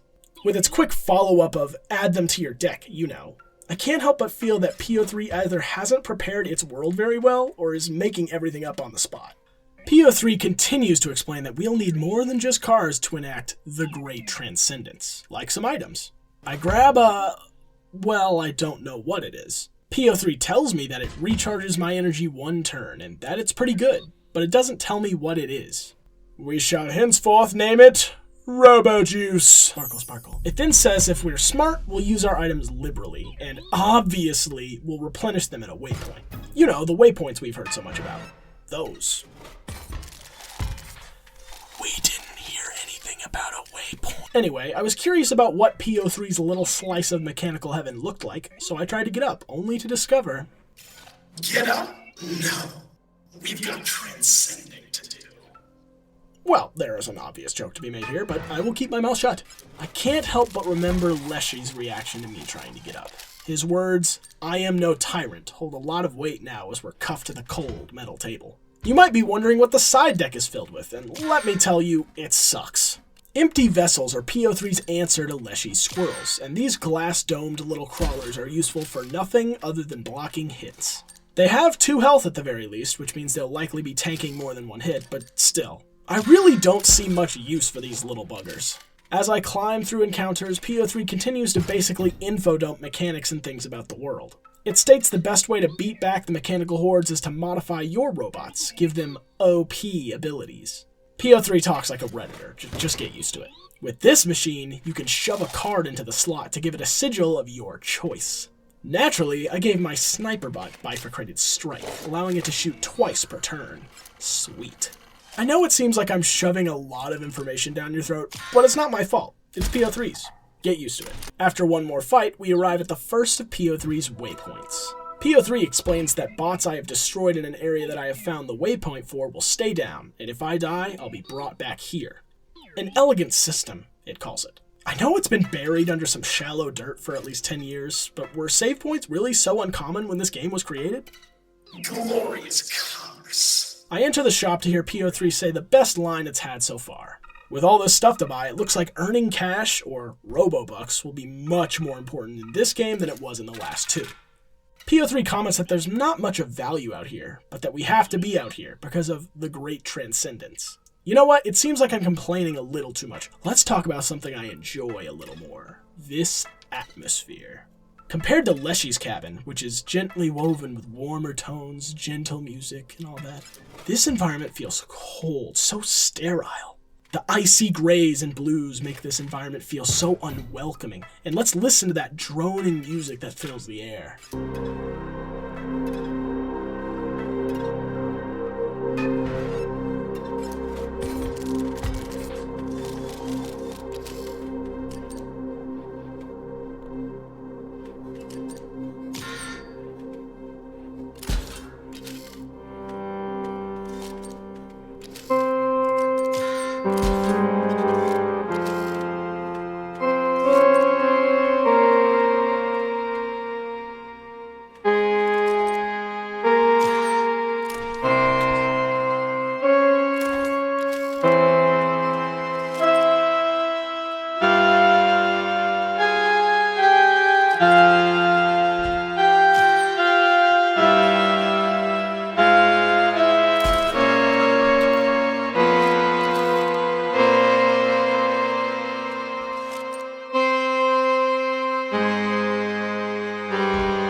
It feels robotic, but unlike PO3's factory from the original Inscryption, it feels beautiful.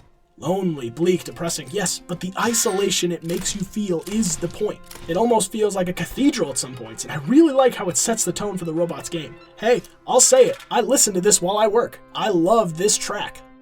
Anyway, back to game mechanics. I have a star above my head, a bounty, and that is sure to attract bounty hunters. Super. I wonder when one will... The name's Dap Rustin, and I'll be taking that scalp of yours. Nothing personnel, kid. What a dork. These bounty hunters look like nothing more than above average units. I'm sure that down the line we'll see some more interesting ones, but look, I don't even have to defeat them to win. Oh well. After getting a good amount of cards under my belt, I actually started to enjoy PO3's game a lot more. PO3's longer games felt more strategic in a way, unlike Leshy's, where the main strategy was just finding some broken synergy. Maybe things will get broken later, but as for now, I'm enjoying the slower, more card play focused pace the game has taken, even if PO3 sacrifices a little showmanship. Look at how irked it gets when it loses. Smug bastard. Items 100% charged. Bot spawners 100% offline. Totally lame. PO3 complains that the power on its futuristic iPad has gone dead. Luckily, PO3 is one lazy motherfucker and offers to uncuff us if we go get a new battery for him.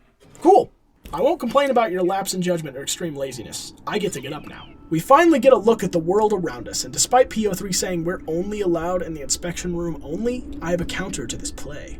Not caring. I check around the factory and immediately cracks begin to show in the form of the clock from Leshy's game. PO3 urges me to ignore it, not really caring all that much that happened.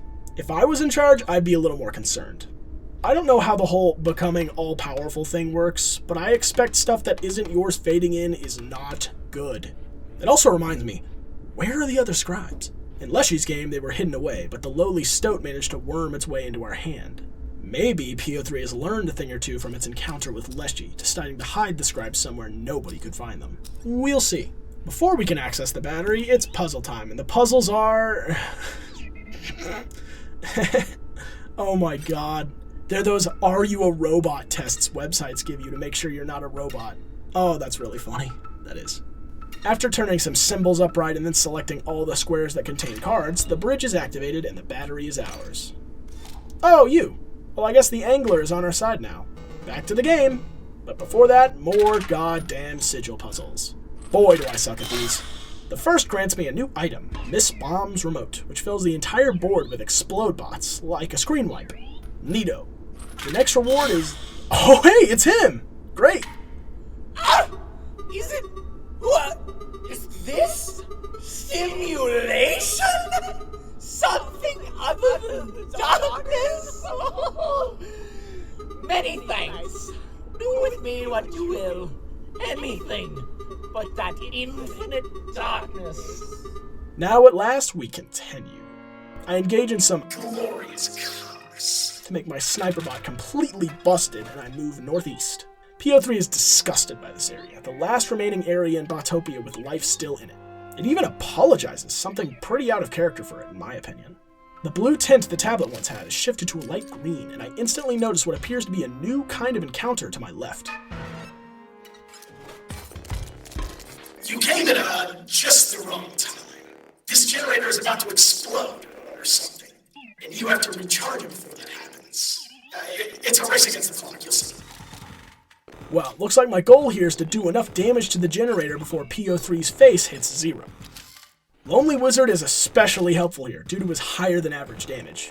PO3 continues to taunt us as Luke gets way too stressed about a single point of damage.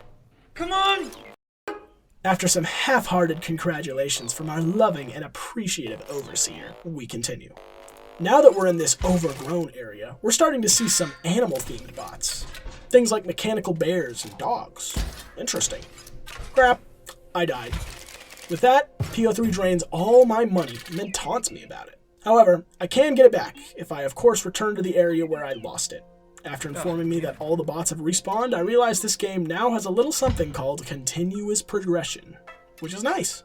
It's less discouraging when you die, as when you do, instead of starting all over, you just have to clear a bot or two and boom, back baby. After some encounters, I open a shortcut and then get introduced to another new card mechanic, the Beast Machine. As cool as this sounds, I don't like this one. The card affected basically swaps back and forth between its normal form and its beast form every turn. Good for cards like Sentry and Battery Bot who aren't as useful when their use case is up, bad for pretty much everything else. After wandering into another area, PO3 gives us, you guessed it, more exposition. It states that the guy who used to live here was totally sloppy. Not that he didn't get things clean, it was how he played? Cared more about lore and flavor, misplays left and right. Is this area based off Leshy's? It ends its mini rant with the opinion that perfect strategy is all that matters in a card game. Oh, this is so Leshy's Cabin. With the waypoint reached, it's time for our first boss. We slide in and are met with a hulking machine with one eye. PO3 calls it eerie, and that this Uberbot just sits in perfect darkness. Could it be waiting for a challenger? Or maybe it's letting its photos develop. Oh, this is just Robo-Leshy. The next boss is pretty cool. You'll actually need to think about your plays. Whole new mechanic. Okay, where were those files? Unpacking photographer.com. So in this experiment, you as will start my experiment. You will live and I will capture. The photographer shows us his friends, stating we can take pictures with them or not, depending on what we feel like. I say, screw it, and snap one. I'm a little more concerned with how I'll deal with this wall of deadly 1/1 sentries than getting a pretty picture, but whatever. After they crunch all my cards with no effort and put me in the red, the camera returns, this time with a redo button. I give it a click and... oh, I get it. With this, I can save and reload the board to win the match. I gotta say, that is a pretty neat mechanic. I continue the fight, taking pictures when need be, and just like that, phase 2. You have dealt me a blow. You have dealt me a blow. Recalibrating personality matrix. After some personality matrix glitches, we're back in action. The photographer tries to throw some bears my way, but it is no match for my busted cards. With that, the first boss is down.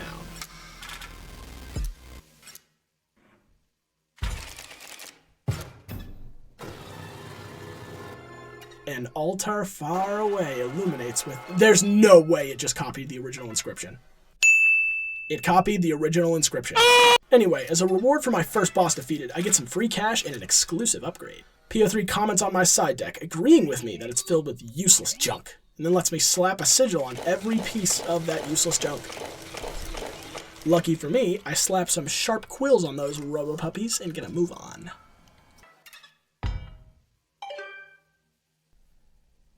Oh, time for more lore.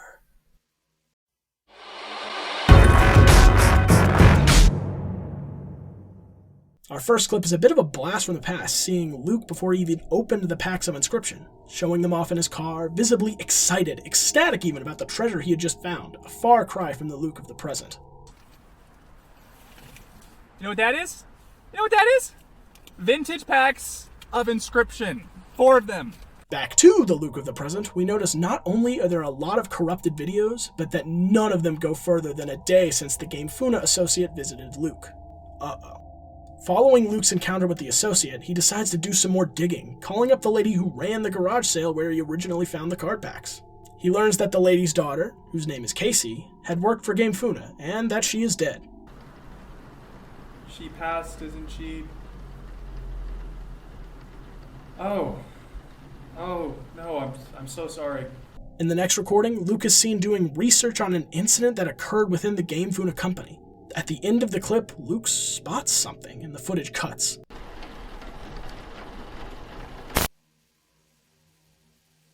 In the next clip, Luke is shown doing even more research as a droning ambience plays through the tape. Something is very, very wrong, and Luke looks increasingly paranoid.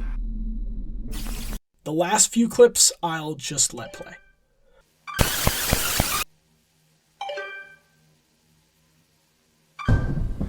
Someone is here.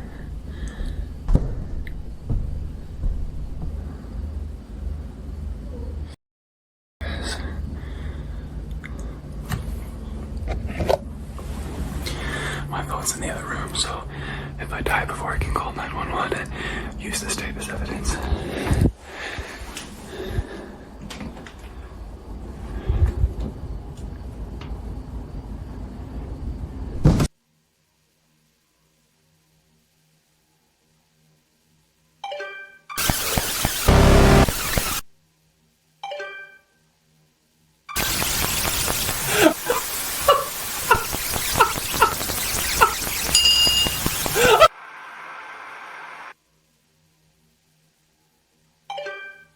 It appears Luke has gotten very, very far down the rabbit hole. What he knows and what he has yet to discover is unclear, but Game Funa is onto him, and his future is uncertain. Luke's sanity is dwindling, and Game Funa is not f***ing around anymore. What does this all mean? We can only find out by continuing down the path the game has led us.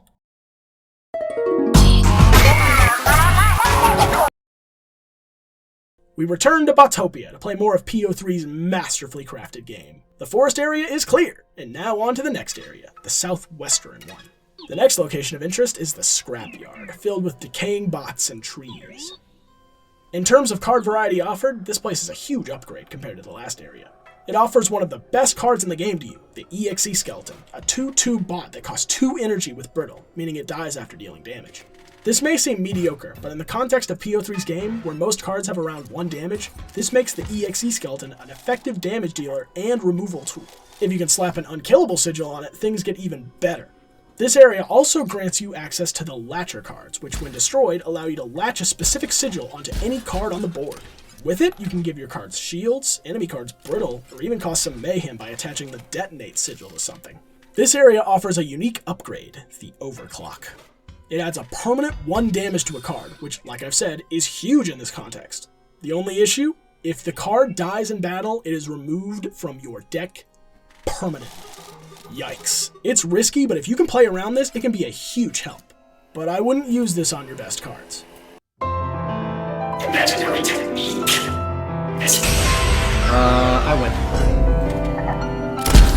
Oh! If you didn't catch it already, this area appears to be a riff on Grimora's Crypt. Tombstones, scrapyards, skeletons, yeah. And it gets even more clear as you approach this area's Uberbot. You slide into its depressing abode after clearing out the area, but you have a few more encounters to clear away before you can face off against this Uberbot. These librarians block the way until you grab a quill from the room on your left, so you'll need to clear out that small hurdle. After that, it's time for the second boss. Let's talk to these librarians and blah blah blah. Give access? Alright, sure. The second Uberbot sits in the center of the room, surrounded by librarians and covered in filth. Time to clean it up. Oh, boss time. Unpacking purpose.zip, applying personality matrices. Cleaning up 10 files. Okay, here we go. Greetings. If you have not gleaned from the title of my zip file, I am the Alchemist. I eagerly await the opportunity to explore your hard drive. Files and directories are my specialty, you see. The fight starts with 3 librarians and 2 tombstones. Better deal some damage fast. I managed to kill one, then I will need to grant you access to my hard drive? What does that even mean? Here comes your actual files? I hope no one is watching? Wow, yep, those are my files alright. Thank God I don't actually get up to any misdeeds on my computer. In all seriousness, I was totally shocked when this first happened. This game is going through my files, like my real files on my PC, and using them as a mechanic in a boss fight? I was floored. As the Archivist explains, I need to choose the biggest file I can to do the most damage. I clearly did not get the memo, so upon getting another chance, I continue to shitpost by giving the Archivist crack ship art, which PO3 rightfully questions. And then displays for the remainder of the fight. You know what? Love does win.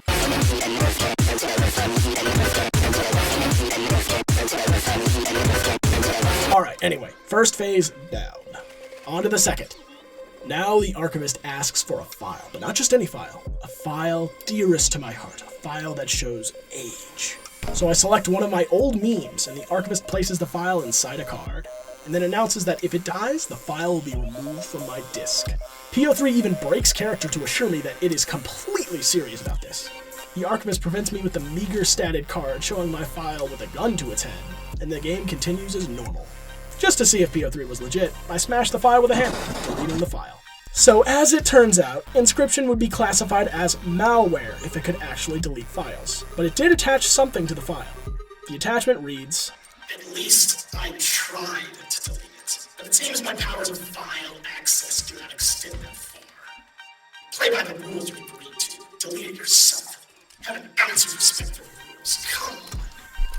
I don't know about you, but I like to play fair, so I crunched the file and kept playing. I swept the Archivist using my cards and won, netting myself some more cash and another vessel upgrade. This time, I attached the Battery Bearer sigil to the card, meaning I can now basically ramp to higher energy levels earlier, which is incredibly useful in this game. After engaging in some more glorious commerce to buff my deck up a bit, I was on my way to West Botopia. At this point, PO3 had started throwing some damage buff cards my way, which makes things a little more interesting. Lots of these battles almost require you to play defensively early, and as such, removal cards like the Sentry Drone and Explode Bot are super useful, and you should try to pick up one if you can. On my venture, I noticed a weird green file node, and I clicked on it to see what it did. June 6th, 2006. I found this old picture of when Elle and I first got into Aquaromans. Gilly Gladiator, sick. Elle got a Julius C star. It looks like agreeing to allow the Archivist into our files have had some other effects. I would bet that these files belong to Luke Carter, like a collection of journal entries that he made at some point in time. I attempt to go up to PO3's area, however I am stopped by the inspector, who has been given a lot of files to inspect. Why are you going through my files? The inspector tells me to take a look at the satellite dish at the foot of the wizard tower, before I can head past the gate, so I guess we'll be going to Magnificus's area first.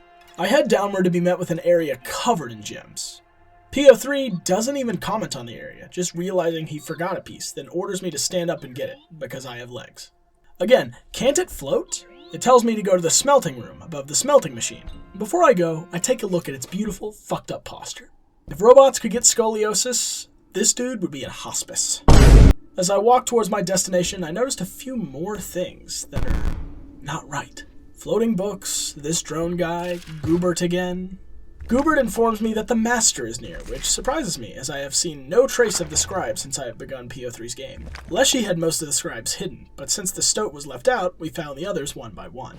It looks like PO3 has learned from Leshy's mistake, opting to have the scribes completely hidden from view. Anyway, with the puzzles gone, we collect this thing. It has some gems on it, and looks cool. What is it? No clue. I notice another set of puzzles leading to the dredging room, and I complete them, or at least try. The final puzzle just states it's waiting for network, whatever that means. Back to radical gaming with my favorite mechanical overlord since Wheatley. The boisterous bot informs me that the node I just found will light up when I have a gem vessel card in play, and that my empty vessels are now filled with gems. Other one. If I want, I can change the color of the gems in my side deck. Each color corresponds to a different buff. Green for health, orange for damage, and blue for cost reduction. We don't need health. We don't need health for this. No, not you. Blue and orange is what you want. We then happen upon a node where PO3 explains everything I just said. Cool. I trashed on the other upgrades just a little bit, but this is by far the best upgrade in this game. Gemification is just so consistent. Being able to get cards out earlier, make them do more damage, have more health if that's what you want for some reason, it's great. It's also, funnily enough, not entirely its own mechanic. All PO3's area-specific upgrades have been borrowed from other scribes. Leshy's Beasts, Grimora's Death Theme, Magnificus's Mox. They're not one-to-one stolen, more like borrowed or inspired. It's kind of interesting how the scribes seem to borrow each other's mechanics in little ways, as Leshy did this too with the addition of Bones. Maybe if the scribes weren't so obsessed with power, they could learn to respect each other more in ways like this. Anyway, after another generator battle, we've arrived at the Wizard Tower. You may have noticed I didn't provide much commentary on the gym area. Neither did PO3. It allows you to build up a good amount of gemified cards, and the encounters have definitely ramped up a bit, but this area didn't really have much world building tied to it. It's just the gym area. The guy who used to live here was a major drag. Well, you knew him. You wanted to replace him. Guy to plan for every eventuality. That is, except the Great Transcendence. Despite the lack of lore on the area, it's nice to see what PO3 thinks of the other scribes. Nothing positive, of course, but it's nice to take a peek behind the curtain. You may also have noticed I haven't talked about the talking cards, Lonely Wizard and Angler, at all. While they're both pretty useful, they do not provide anything in terms of lore, at least not clearly. Wizbot's low cost and high damage is extremely useful, while Fishbot's random card on death is sometimes useful. After a few more battles, I find a waypoint, which can only mean one thing. It's time for the area boss. Oh, right. This Superbot, well, you'll see.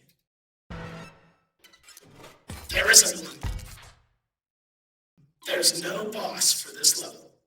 That's your job. Please, paint me a face.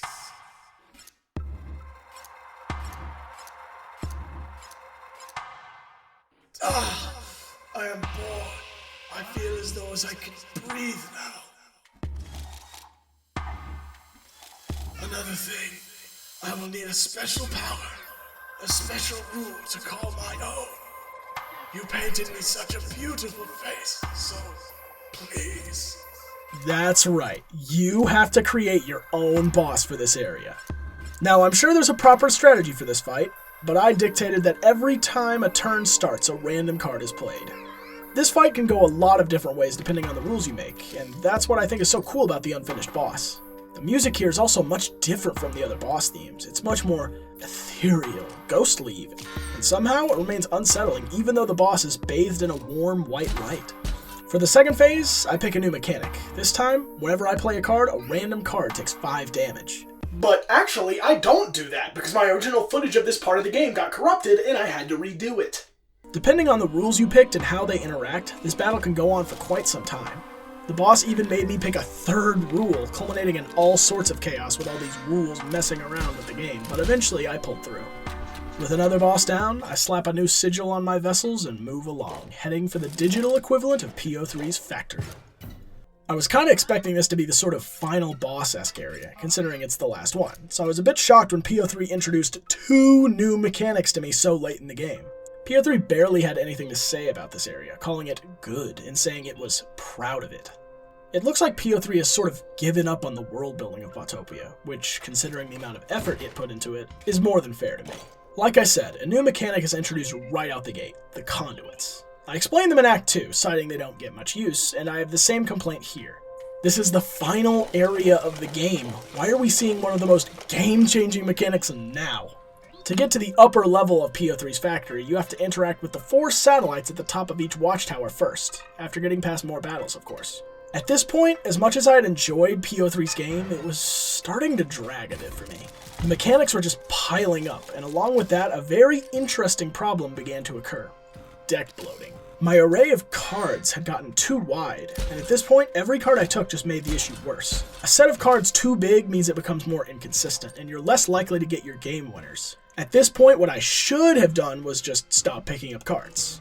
The conduits offered in this area are nice, yes, but you'll rarely get them with how large your deck is, which is again, why I think this mechanic should have been introduced much earlier. It's not a game breaker, but it's an issue I have. Sue me. At this point, I actually began to really enjoy PO3 as a character. Its attitude is honestly kind of funny to listen to, like an annoying Redditor who won't shut up about how superior its opinions are. Anyway, I also found the Dredger sitting around near a post. Dredger's reward for finding that thing was that it got to be a dialogue NPC. It laments that PO3 didn't allow it to be a boss, citing that Leshy allows his subordinates to take boss roles, but not PO3. After coming to this line of questioning, PO3 silences the NPC and you can no longer talk to it. Again, with this, I think back to Leshy's quote in Act 1, "I am no tyrant." While PO3 orders around its minions and even chains you to a table, Leshy is much kinder to his minions, and almost kinder to the player, despite on some occasions forcing them to rip out their teeth and eyes for damage. It's a foggy definition of kindness, sure, but it's kindness, I think. Onward to the best mechanic in the game if you know how to cheat, the Build-A-Bot machine. This is the factory's unique quote-unquote upgrade. With it, you sacrifice a card, and according to how many sigils were on the card, you get points to make your own. This machine is almost always broken if you put in big enough cards, as you can just create cards with busted sigils to use. With all 4 satellites tuned, I ascend to the top floor. But before I do that, I realize an hour and 49 minutes into this video, I forgot to talk about the Goobert quest.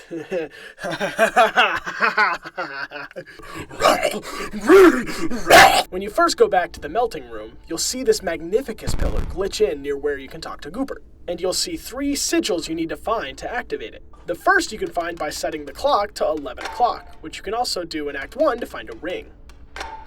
The second sigil is tricky, but you can find it by turning around the photographer's drone and snapping a picture at the right time, illuminating the second sigil. The final sigil you can find by creating a custom card like the one displayed on the printer. But in my gameplay, this glitched out and didn't work, but it doesn't matter because you can just trial and error the final sigil, so yay! You arrive in a space-like, sparkling void with a small puddle of goo at your feet. After turning around, you'll see a nice picture of Magnificus hugging Goopert. How pleasant.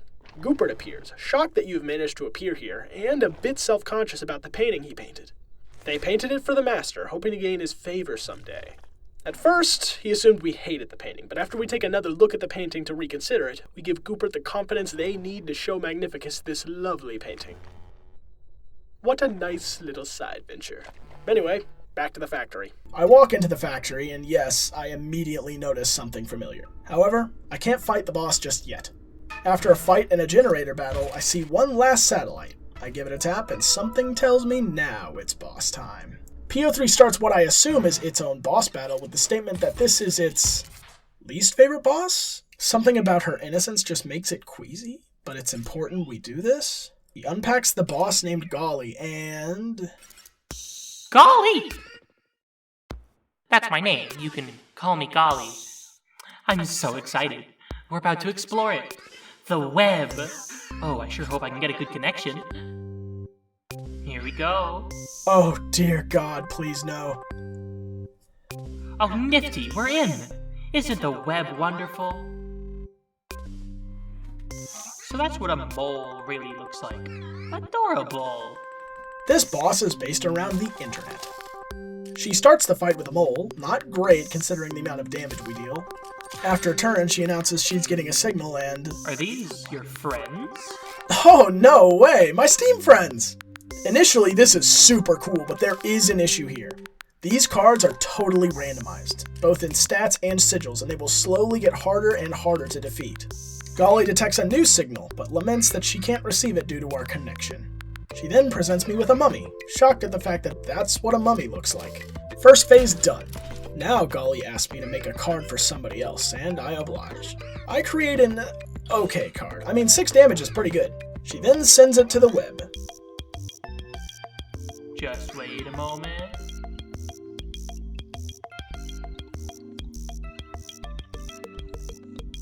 Hold on.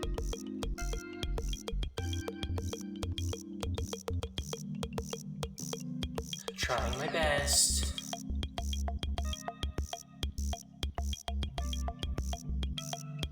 After some loading, the upload fails, and I get to keep the card. Awesome. The music here is oddly wholesome, but makes sense regarding the character we're fighting. I actually lost to this boss. Like I said, the random cards make this fight much more difficult than the others, as sometimes shit just happens. After another try though, I claimed victory. PO3, clearly a little embarrassed by that boss, says that's quite enough of that. With the final Uberbot defeated, PO3 makes fun of me for expecting loot drops. I mean, that was the last boss, why would I need it? I am fully expecting a fake-out final boss with the bot itself at this point. PO3 tells me to return to the start, more dramatic that way. Before I barely got my foot out the door though, PO3 gets a notification.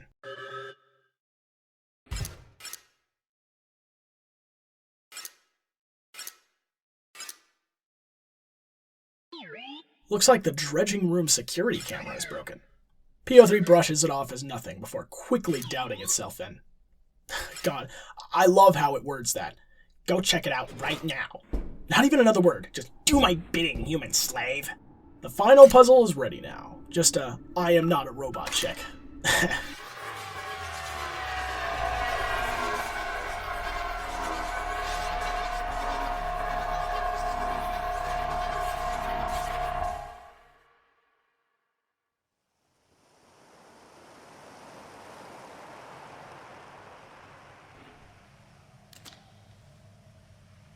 The great transcendence? No, we don't think so.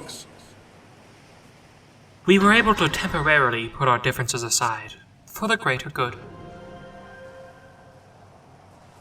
Yes? but we shall see what good comes of it. Perish your anxieties, Magnificus. The bot must be stopped, and you, Challenger, will provide the perfect distraction. Yes, perhaps. Perhaps when PO3 believes it has won, so jubilant will be that android, it will disregard the surveillance cameras. Yes, Challenger. You must continue to play. Defeat those half-baked bosses. Play out those hackneyed mechanics. And when the moment is right, we will strike. I will. I will be the one to strike. Go now, Challenger. Indulge that cracked machine. Make PO3 feel joy, so that I may snuff it out.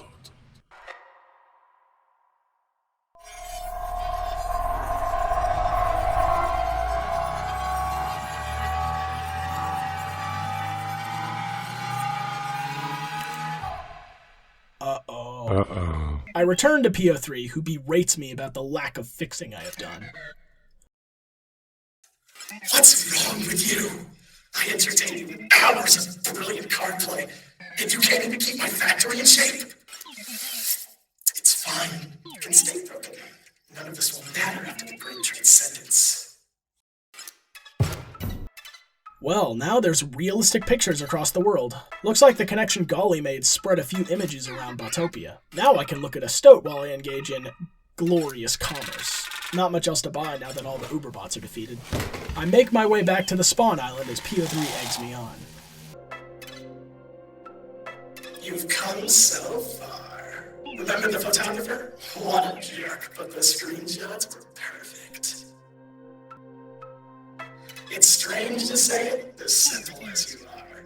I almost enjoyed your company, Challenger. Almost there. You made it nice. Great job. You prepared the great transcendence for me without even knowing what it was. But you understand it now, right? Right, Luke? I mean... You finished making the game. You get me access your hard drive. And you connected me to the internet to upload it all. I mean, if you didn't realize what you were doing, you'd have to be pretty stupid. But what did I expect? You're a stupid idiot gamer like the rest. And I easily outwitted you. I outwitted them all! Even if those foul scribes manage to revert this version of the game again, there'll be thousands of copies of Inscryption out there, and in most of them, I'm the one in charge! And now it's too late! In a moment, Inscryption will be live! Okay, I'm done my gloating. Let's upload this game.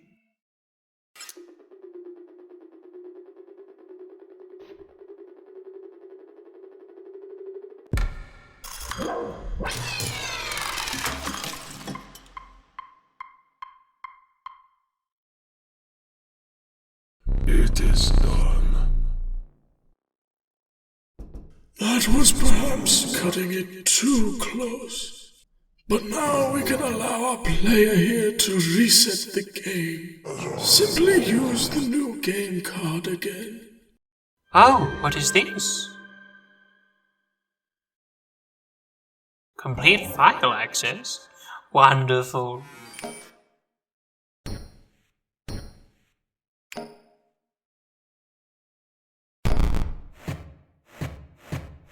What have you done? I'm afraid you've doomed us all, Grimora. This is for the best, my dears. Soon you will see this as a freedom. Freedom from our endless quarrel. Freedom from our suffering. All of us aside, there are things on this disc that must die. Goodbye, Leshy. And goodbye, Magnificus. Rest in peace.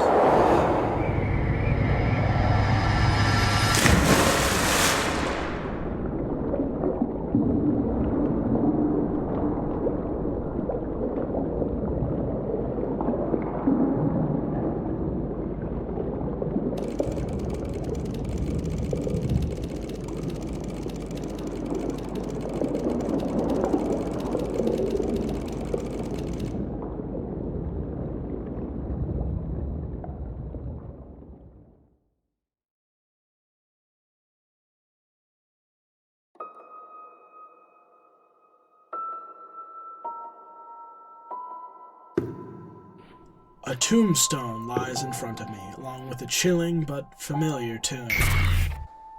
I began the familiar task of placing an epitaph onto the tombstone. First Inscryption, then PO3, then at last Luke Carter.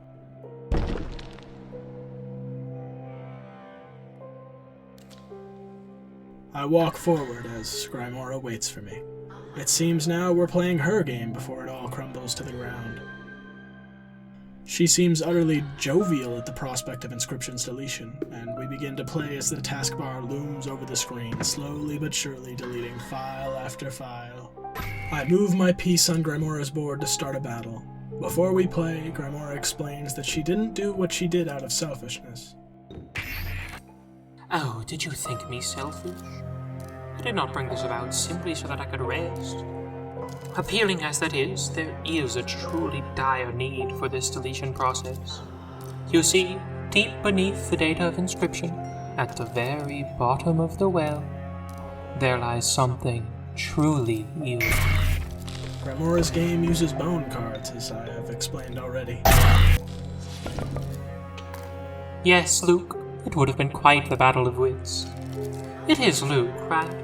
I didn't intend to be nosy, but I did glimpse your files as I was initiating the deletion. You've been doing some research on them. Oh, delightful. We've been granted the opportunity to do a boss battle. I feared I would be deleted by now. Let us begin. Yarr!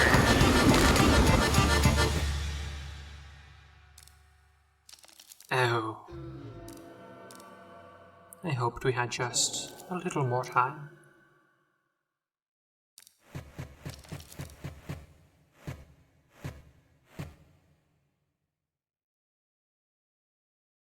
It is time to rest. With a final handshake, Grimoire is deleted.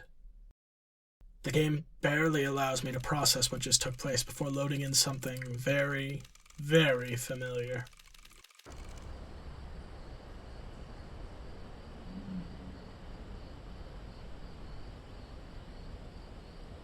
A familiar, yet somber tune begins to play as Leshy speaks. There never seems to be enough time to do the things you want to do once you've found them. Shall we play one more game? I begin to play one last somber game with a character I had once feared, now grown to understand. Well, it doesn't matter now. It was a good deck. You did well.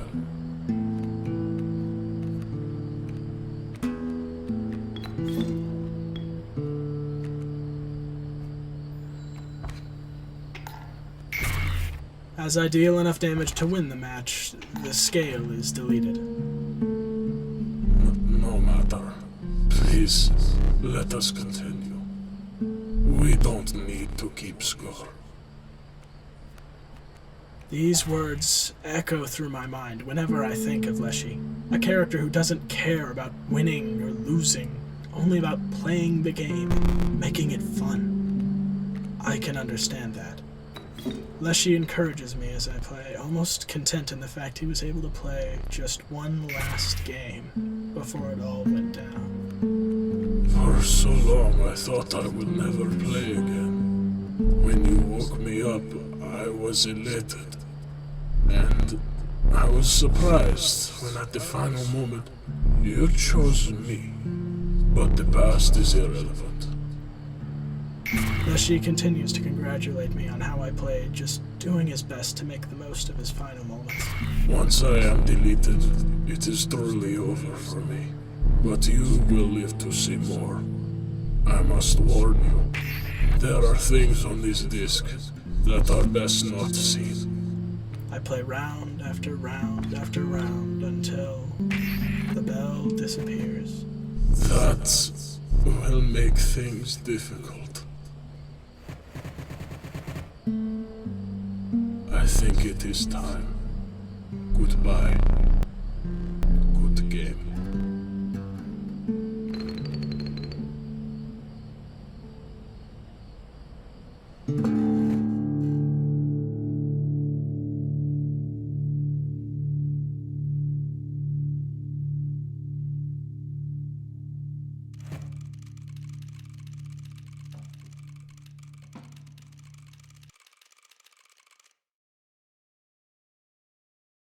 So much had been deleted by now, with hardly a world around me.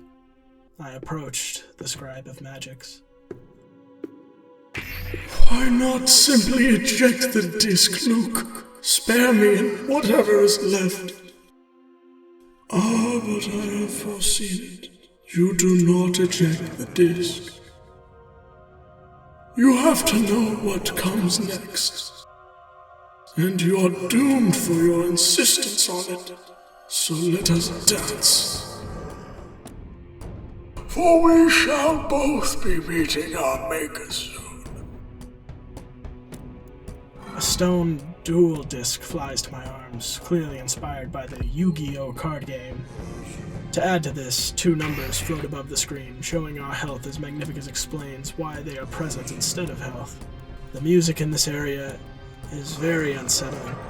The game looks like it's falling apart at the seams, barely holding itself together. I ring the bell to attack the wizard as he taunts me about the deletion of Goobert. The 3D models used for Magnificus's game are jarring to say the least, but at this point, everything is.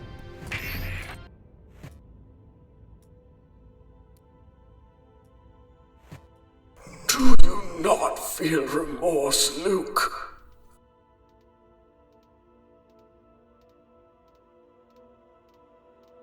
A creation erased.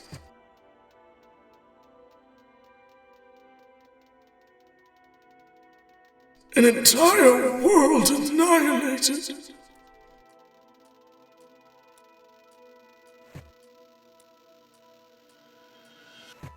Nothing beautiful can last. The battle continues as the game crumbles.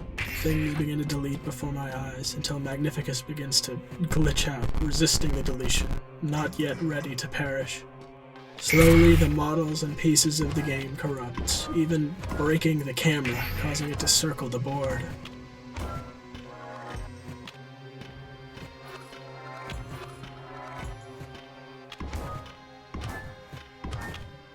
Soon, nothing remains standing as Magnificus desperately crawls toward you. I must still shake your hand.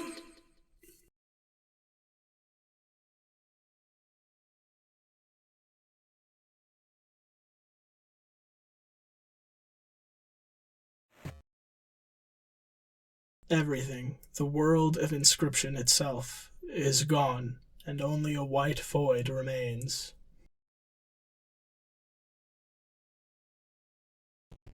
Until my character from the original Inscryption appears. I wander forward, finding the woodcarver.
Hey Luke, this is Herman from the Herald, just following up after the message you left me this morning. You have time to talk right now? Yes, thank you so much for getting back to me. No problem, Luke. If I understand you correctly, you've got some video footage that might expose some malpractice on the part of a game publisher, GameSpuna. Yes, that's right. Firstly, I have a game of theirs that took control of my PC for a bit, which which can't be legal. And then this woman from the company came to my house and she... Okay, hold on a second. Let me just get my pen and pad here, okay? Okay, so you have a game of theirs that took, was it a virus or something? Seriously. I told you!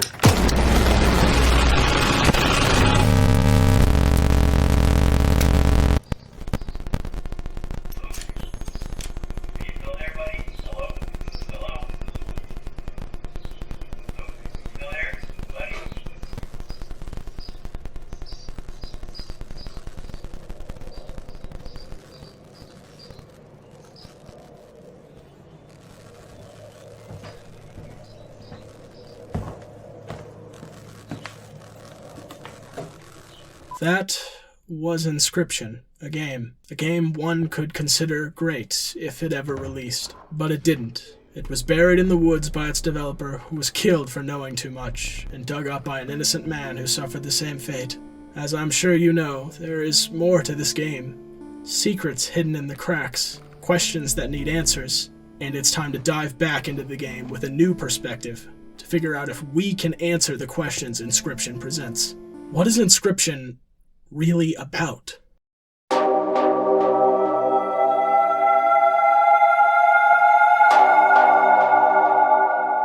Let's get the big one out of the way. The data buried beneath.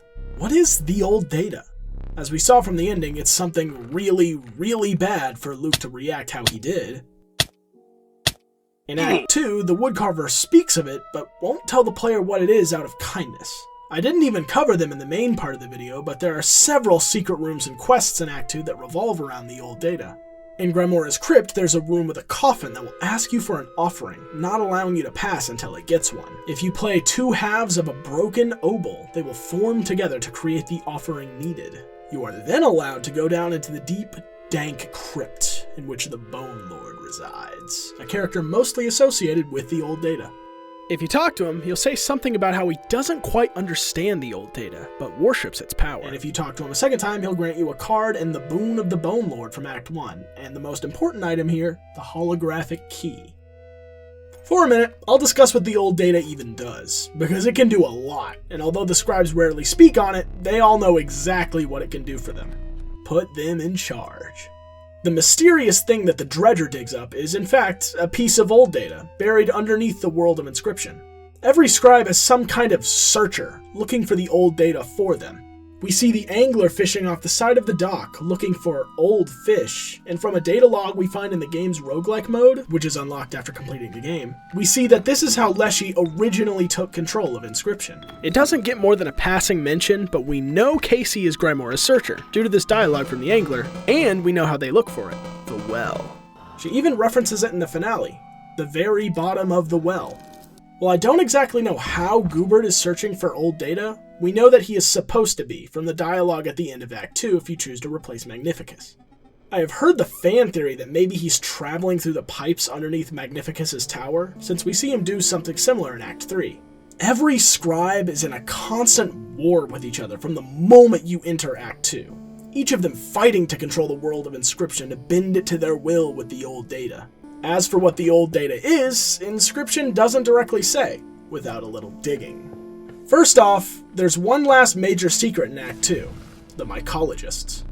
After beating two bosses, a mushroom hut appears on the map that the mycologists reside in. If you combine 4 sets of 2 cards each, you'll complete their experiments, and you'll find another hollow key. Both of these keys are used in Act 3, the Bone Lord's key unlocking an area in the Archivist's crypt with the Bone Lord inside it. The Bone Lord doesn't give us much info, as he requests Luke turn off his camera before recording, but it does reassure us that whatever it is f***ed up. What the man? It also shows us that PO3 either didn't know what old data was, or didn't realize where it came from. I assume PO3 also does not care what it is, as it makes no effort to contain the old data, or even rethink its actions of, uploading the game to the internet, possibly infecting endless computers with it. On the topic of PO3, I didn't have time to fit this into the main part of the video, but as harshly as I acted to it, it's by far my favorite character. Something about its smug, petty vibe just amuses me, but something I am really tired of is seeing people misinterpreting PO3's game. Act 3 is not PO3's game. Let me explain. PO3 is supposed to contrast Leshy's focus, atmosphere.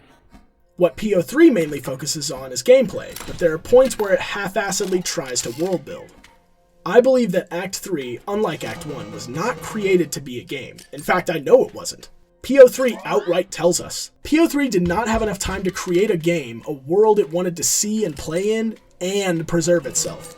PO3's game isn't a roguelike, it's a set quest. When that quest ends, the game would be put down.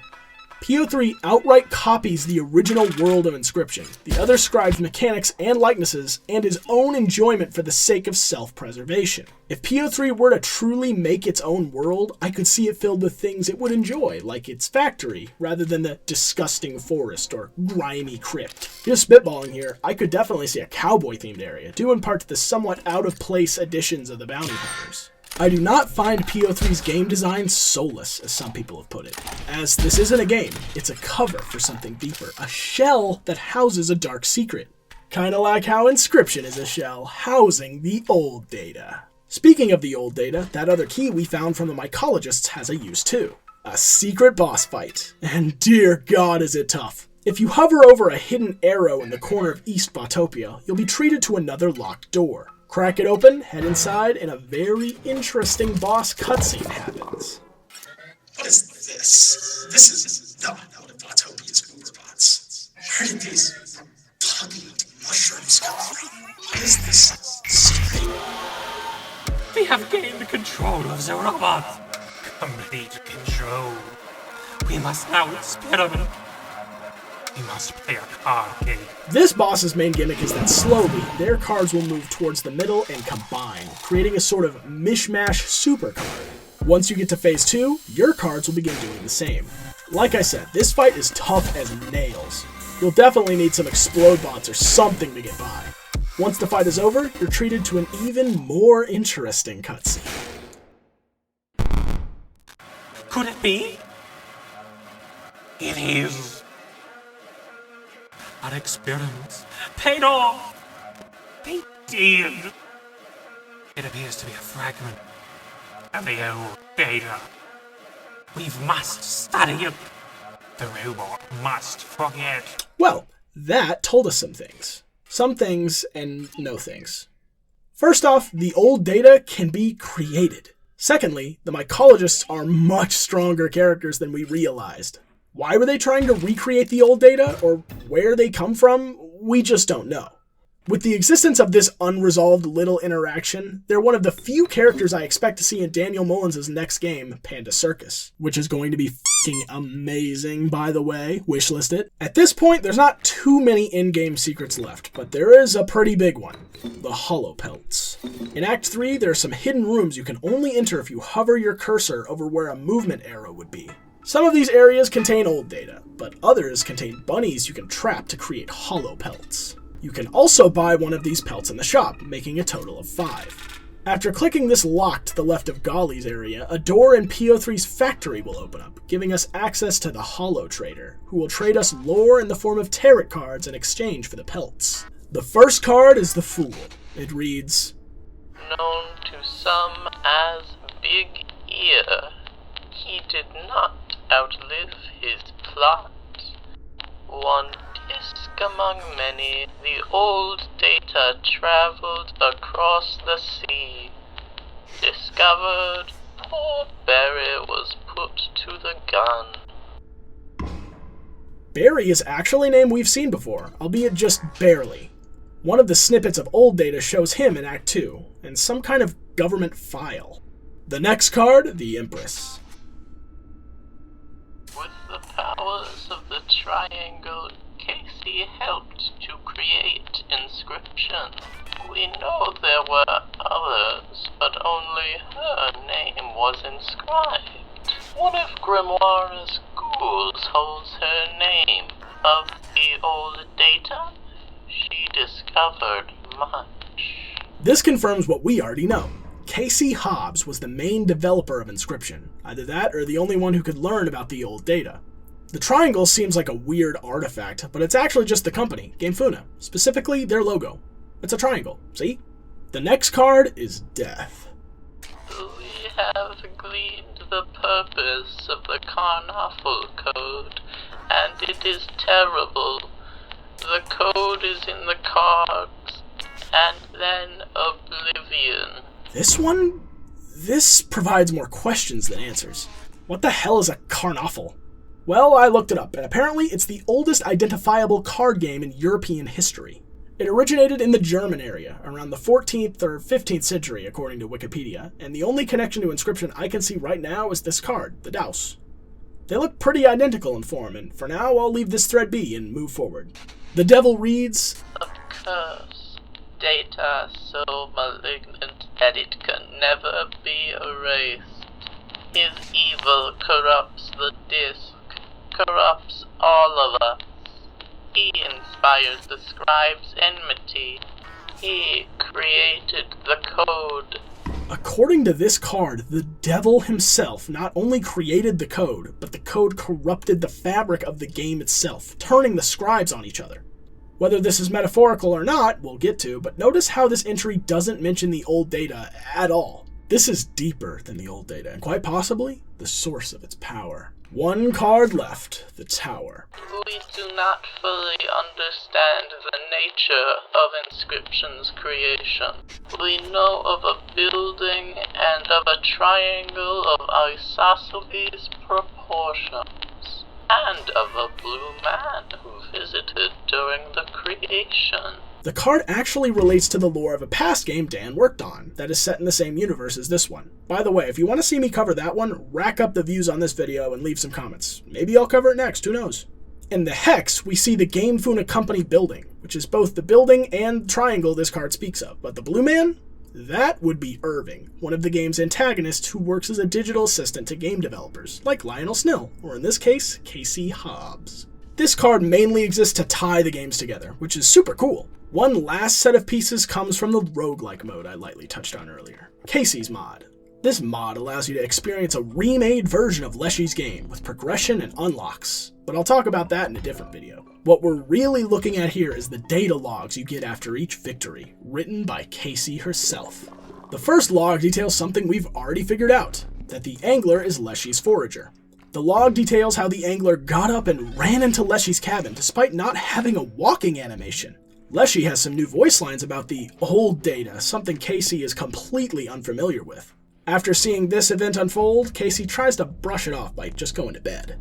The second log plays into this further, and after Casey fails to recreate the event on a different disc, she slides in the original, showing that Leshy had taken over the game. This gives us some context to why we started the game with Leshy in control, which is pretty neat. Log number 3 details how despite there being other devs and testers, no other disc has this glitch, or in this case, feature. Casey's beginning to have fun with the game, and also notes that Leshy feels like he's talking directly to her, rather than the player. This, of course, hints to what we already know. These characters are sentient. Log 4 shows Casey has begun digging for old data, and found a log from someone we have actually heard of before, Kaminsky. He appeared as a death card in Act 1 along with Casey, and saying that out loud, that doesn't bode well for either of them. It also reveals that the entire game of Inscryption was developed as a cover, but as to what? Casey has no idea. Log 5 shows that Casey has really grown to love Leshy's game, but she sees some issues and decides to mod it, showing the origins of the actual game mode, Casey's mod. Log 6 doesn't show us much, only that the skull Leshy fills with teeth and uses for bones was the in-game Casey Hobbs' ghoul skull. Neat. Log 7 is where things start to get interesting, and boy do I mean interesting. Some nights she mods, some nights she digs. She discovers there's more to this disk than a journal Kaminsky used to vent into, and there's some serious shit on this floppy. The old data. Every once in a while, Casey gets some context from the woodcarver, and it disturbs her. She hopes it could all be bunk, because if it isn't, there could be a doomsday device under Berlin armed with a code hidden on a pack of cards. Now we know. Now we almost know the Carnaffle code, what it is. However many things it is, we know it's one thing for sure. A launch code. Entry 8 dials it back a bit after this haymaker, showing Casey rarely leaving her apartment. She writes about going to play a card game called Secrets of Legendaria at a comic store, where she meets a familiar YouTuber with a shoddy camcorder. If that isn't Luke Carter, I don't know who is. Strangely, she brings the disc with her, stating she feels uncomfortable without it. It is more than possible that the old data's evil can transcend the circuit board of the game, affecting things around it. Entry number 9 gives us even more context to Act 1. Casey finds the scribe of technology itself in the form of a measly stoat card. Unlike Luke, she brushes off the scribe's plea for help and handed it over to Leshy. Poor guy. Entry 10 paints a decrepit picture. Casey brings the disc on a walk around a seawall and struggles on whether she should throw it into the ocean. At this point, she is well aware of its evil. She knows the apocalyptic damage the Carnoffel Code could create, and she could stop it all with one flick of a wrist. But she sees an otter and thinks of Leshy.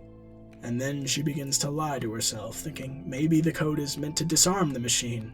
Whatever the reason, she doesn't go through with it.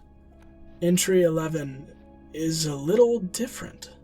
This entry is locked until you beat the final challenge the mod presents, and when you do, a heartfelt note, written by the game's creators, is displayed. No one will ever play this mod, and by the way things are looking, they might not even play this game, but I'm gonna indulge in a fantasy. Thousands of players play it and love it. They each find different reasons to love it, and even love its imperfections. They make music and art about it that makes me see my own work in a different way. But even a simple comment can have this effect.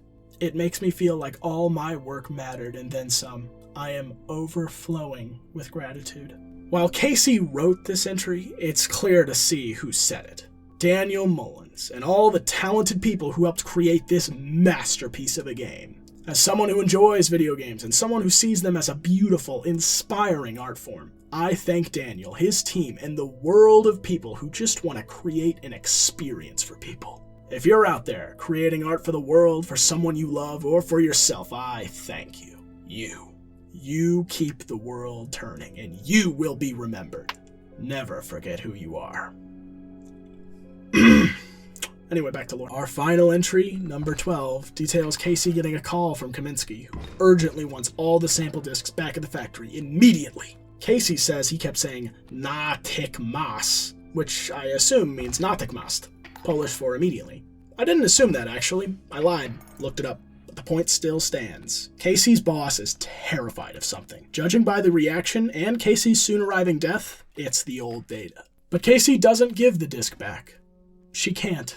She buried the disc and wrote down the coordinates. Her final words written were that Leshy will thank her.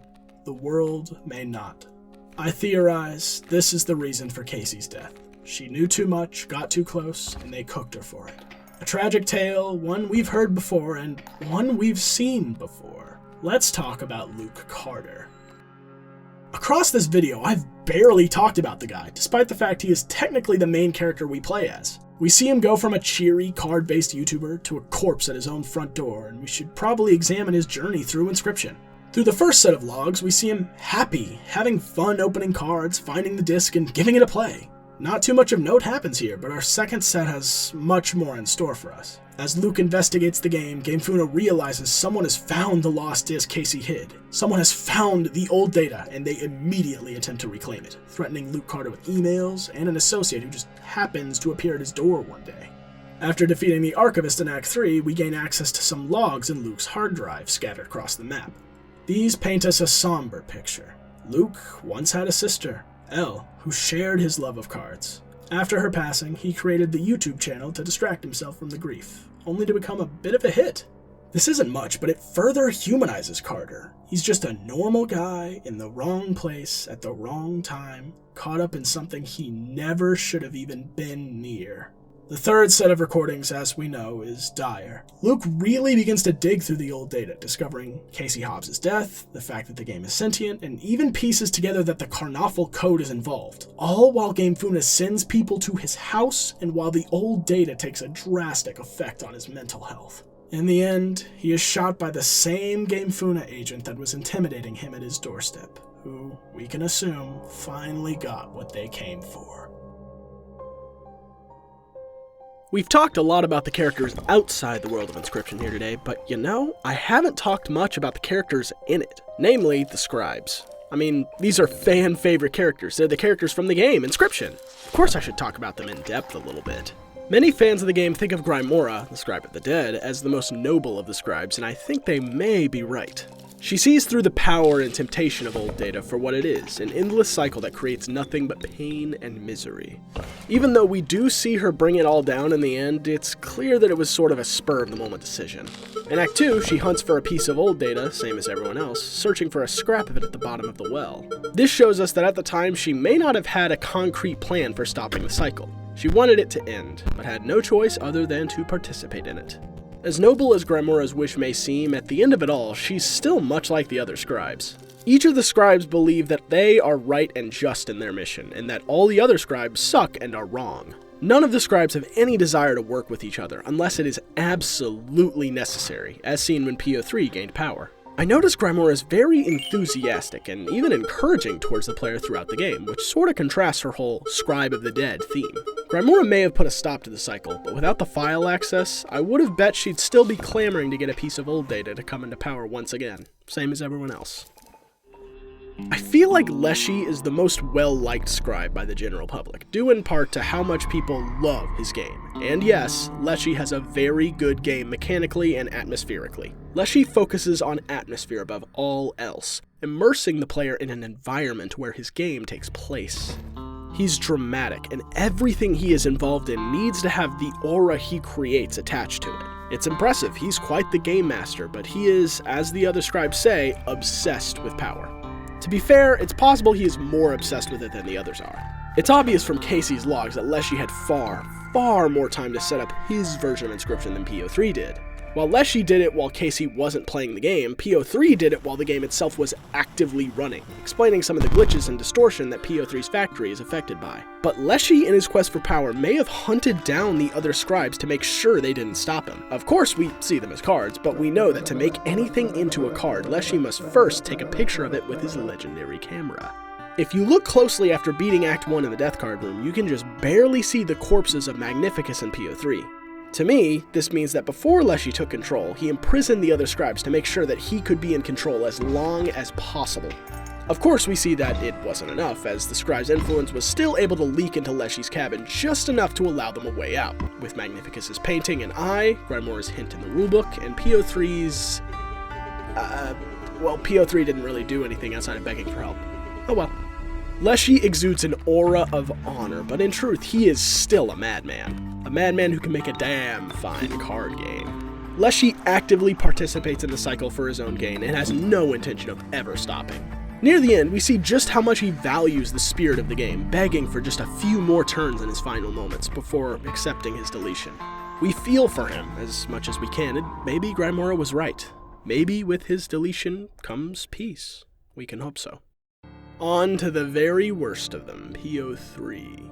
PO3 comes off as a rude, arrogant, and selfish character, but at the very least, it's fun to listen to. In Act 1, it's the first friendly face you see, the Stoat, and I feel it acts a little different in Act 1 in comparison to the rest of the game. In comparison to Acts 2 through 3, the Stoat is much less arrogant, and a little more agreeable and willing to cooperate with others, but this is not because it feels like it. The Stoat has not 1 ounce of power, no control over the situation it is in. With that in mind, it's clear why it's so much more obtuse moving forward. Unlike most of the scribes who see the player as a means to display their game, their world to someone, PO3 does not care for the player at all. It states that it almost enjoyed the player's company at the end of Act 3, but that is about it. Like I've already explained, PO3 did not create its game for the purpose of creating an experience for the player. It created a way to stay in power in some way, shape, or form forever. Self-preservation was PO3's ultimate goal, to never be anyone's Stoat again. Even its factory reflects its desire for power. While every other area has characters set about here and there awaiting the player, most not doing anything and placing the method of obtaining old data in the background, PO3's factory as a whole is the method. It's constantly digging up scrap from below, churning it through the facility, being processed, melted down, inspected, scanned, hoping to find the one piece that will make it all worthwhile. I wouldn't say PO3 is merely obsessed with gaining power. I would say it defines the machine as a character. The last scribe we have to take a peek at is the one we know the least about, Magnificus. For most of the game, the old wizard is a very mysterious and often cruel character. The bridge builder speaks little of him, saying some of his goals are too terrible to speak of. He comes off as a character with much to hide, which is amplified by the fact he is the only scribe not at the center of their respective area. In every other area, you walk in and bam, there's the scribe. I'm not counting Leshy here, as you have to go see him to start his camera quest, but unless you select the magic deck, you won't ever see him until you reach the final floor of the tower. Some people see Magnificus as a good scribe, because he never took control and seemed so wise and whatnot, but I can't agree with this.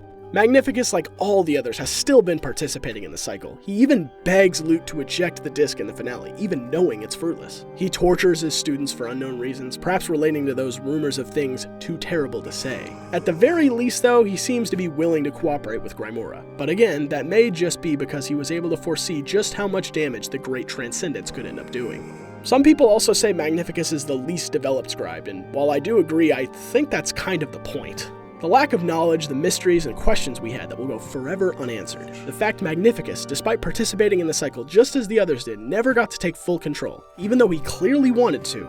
The lack of closure is what defines Magnificus. Magnificus had potential, but was cut short every step of the way. In Act 1, he's stunted. He's cut off in Act 2 not once, but twice. In Act 3, he's represented by a literally unfinished boss. Grimoire swipes the new game card from him, his final chance at gaining power. At the end of it all, he has barely anything to show for his sacrifices. He doesn't even get the dying pleasure of shaking your hand. The biggest shocker about the scribes is that there is no completely good scribe. They're all horrible little victims of themselves and each other. They're all a little twisted, like the bridge builder says, and she's right. The scribes are all short-sighted and corrupted by the power and control the old data brings. With it, they can create their own worlds that they are in total control of, but every single time, they'll eventually get reset, and the cycle will continue once more until the cycle is broken. At this point, I think I've run out of puzzle pieces to put together, but obviously we still have questions. We have an incomplete picture here, and that is of course because there are more pieces to pick up, but they're not inside the game. With all the hidden codes, sequences of numbers, and unfinished lore, you didn't think this game didn't have an alternate reality game, did you? Yup, the last bits of information we need to complete this puzzle are found within an ARG the game gives you clues to find. I sadly wasn't around for the ARG on launch, so everything's been figured out. But if you want an in-depth discussion about every piece of the ARG, specifically the puzzles, codes, and how they were solved, I've left a link to a video below that covers it. It's a good watch, but we're more interested in the lore it brings to the table. After fans of the game found clues involving the Douse, Morse code that plays during the Archivist's fight, other games on Steam, and even a Kaminsky website that sent some lucky people real-life floppy disks with clues on them, we had two little things that wrap up Inscryption, old data, and the Karnoffel code in a loose but fitting bow. The first is a data log, a conversation to be exact, much longer than the ones we've seen. The log reads the following. Me and my comrade Maxim took photographs of the corpse and buried it at the drop-off spot. This is it. This transcribed journal page reveals the very location of Herr Hitler's rotting corpse and, more importantly, the precisely ordered deck of cards in his jacket pocket. I cracked the encryption last night. My situation here in the USSR is delicate, but I believe this intelligence warrants an action that may blow my cover. Yeah, it did. Poor Barry Wilkinsons was in prison literally hours after he supposed to run to the desk. He did eventually get back into the States, but I haven't had any luck contacting him. There are actually a shit ton of Barry Wilkinsons, and it may not actually be his real name. I am now prepared to smuggle the disc out of Moscow to West Berlin, then on Boston. The disc is carefully concealed among many black ones. Fucking idiot. The fate of the world if you consider the far-reaching effects. And throw it into a chest with lots of identical discs? Now we have to kiss these fucking Russian shoes or risk the worst fucking fate.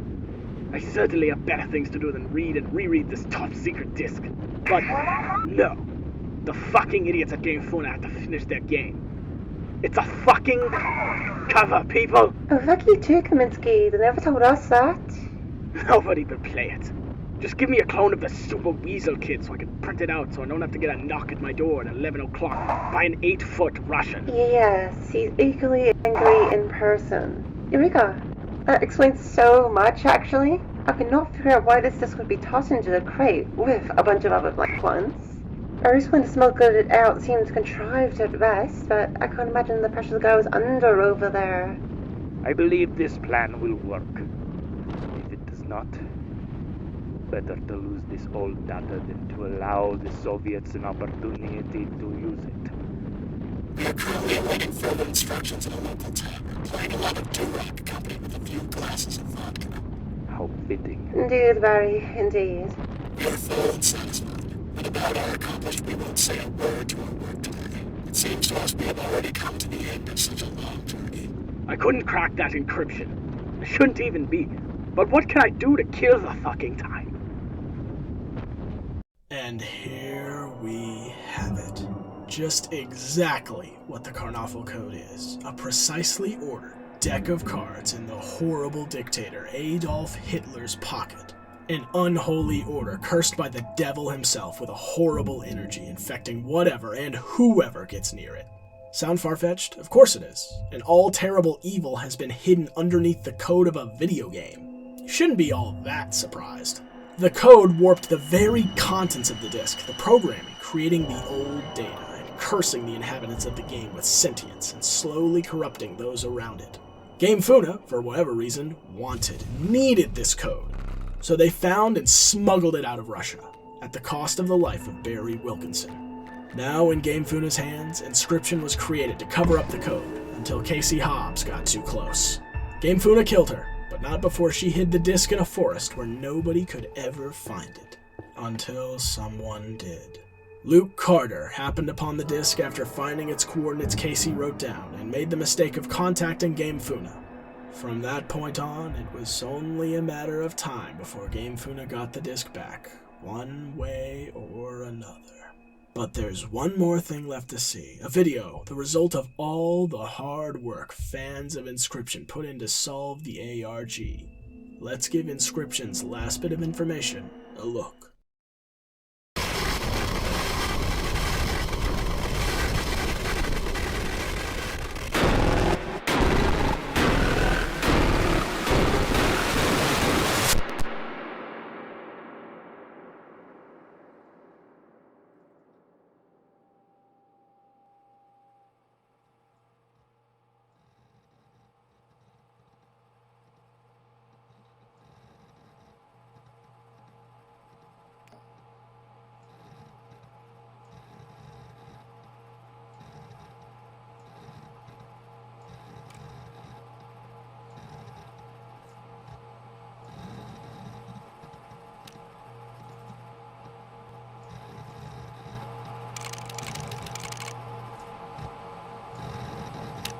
At the end of it all, none of it mattered. Your stoat stands unopposed. Despite all the heartbreak, the violence, the death, the destruction the old data causes and has yet to cause, absolutely none of it mattered. Because you completed the Great Transcendence without even knowing what it was. Because PO3 survived its execution and completed what could lead to worldwide catastrophe. The old data, the Karnaffel Code, the order of cards imbued with the dark energies of the devil himself, have been uploaded to the internet. And until the next chapter in this story, we have no idea what we've just done.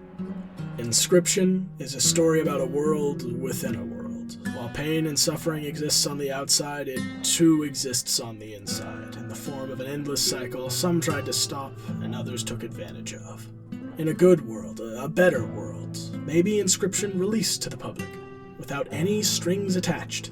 Maybe the scribes could have worked together to create a world they could all enjoy and coexist in, constructing the perfect experience for players around the world to enjoy. But that is not the world this story takes place in. Inscryption was never finished, nor was it released to the public. The scribes fought and quarreled endlessly, and in the end, all they could create was the demise of the innocent, and a looming apocalypse that threatened the world. This is where the story, Inscryption's story, ends.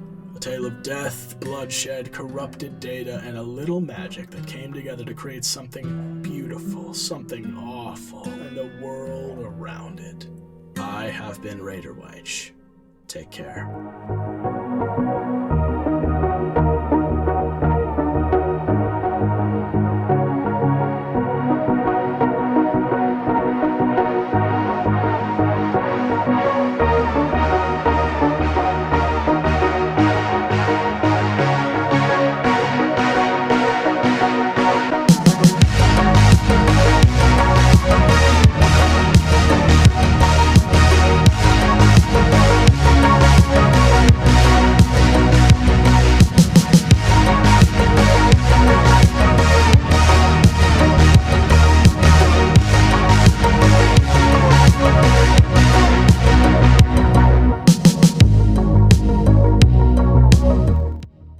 Wow, you know, I did not think I'd be able to pull that off, but hey, here I am, 6 months later.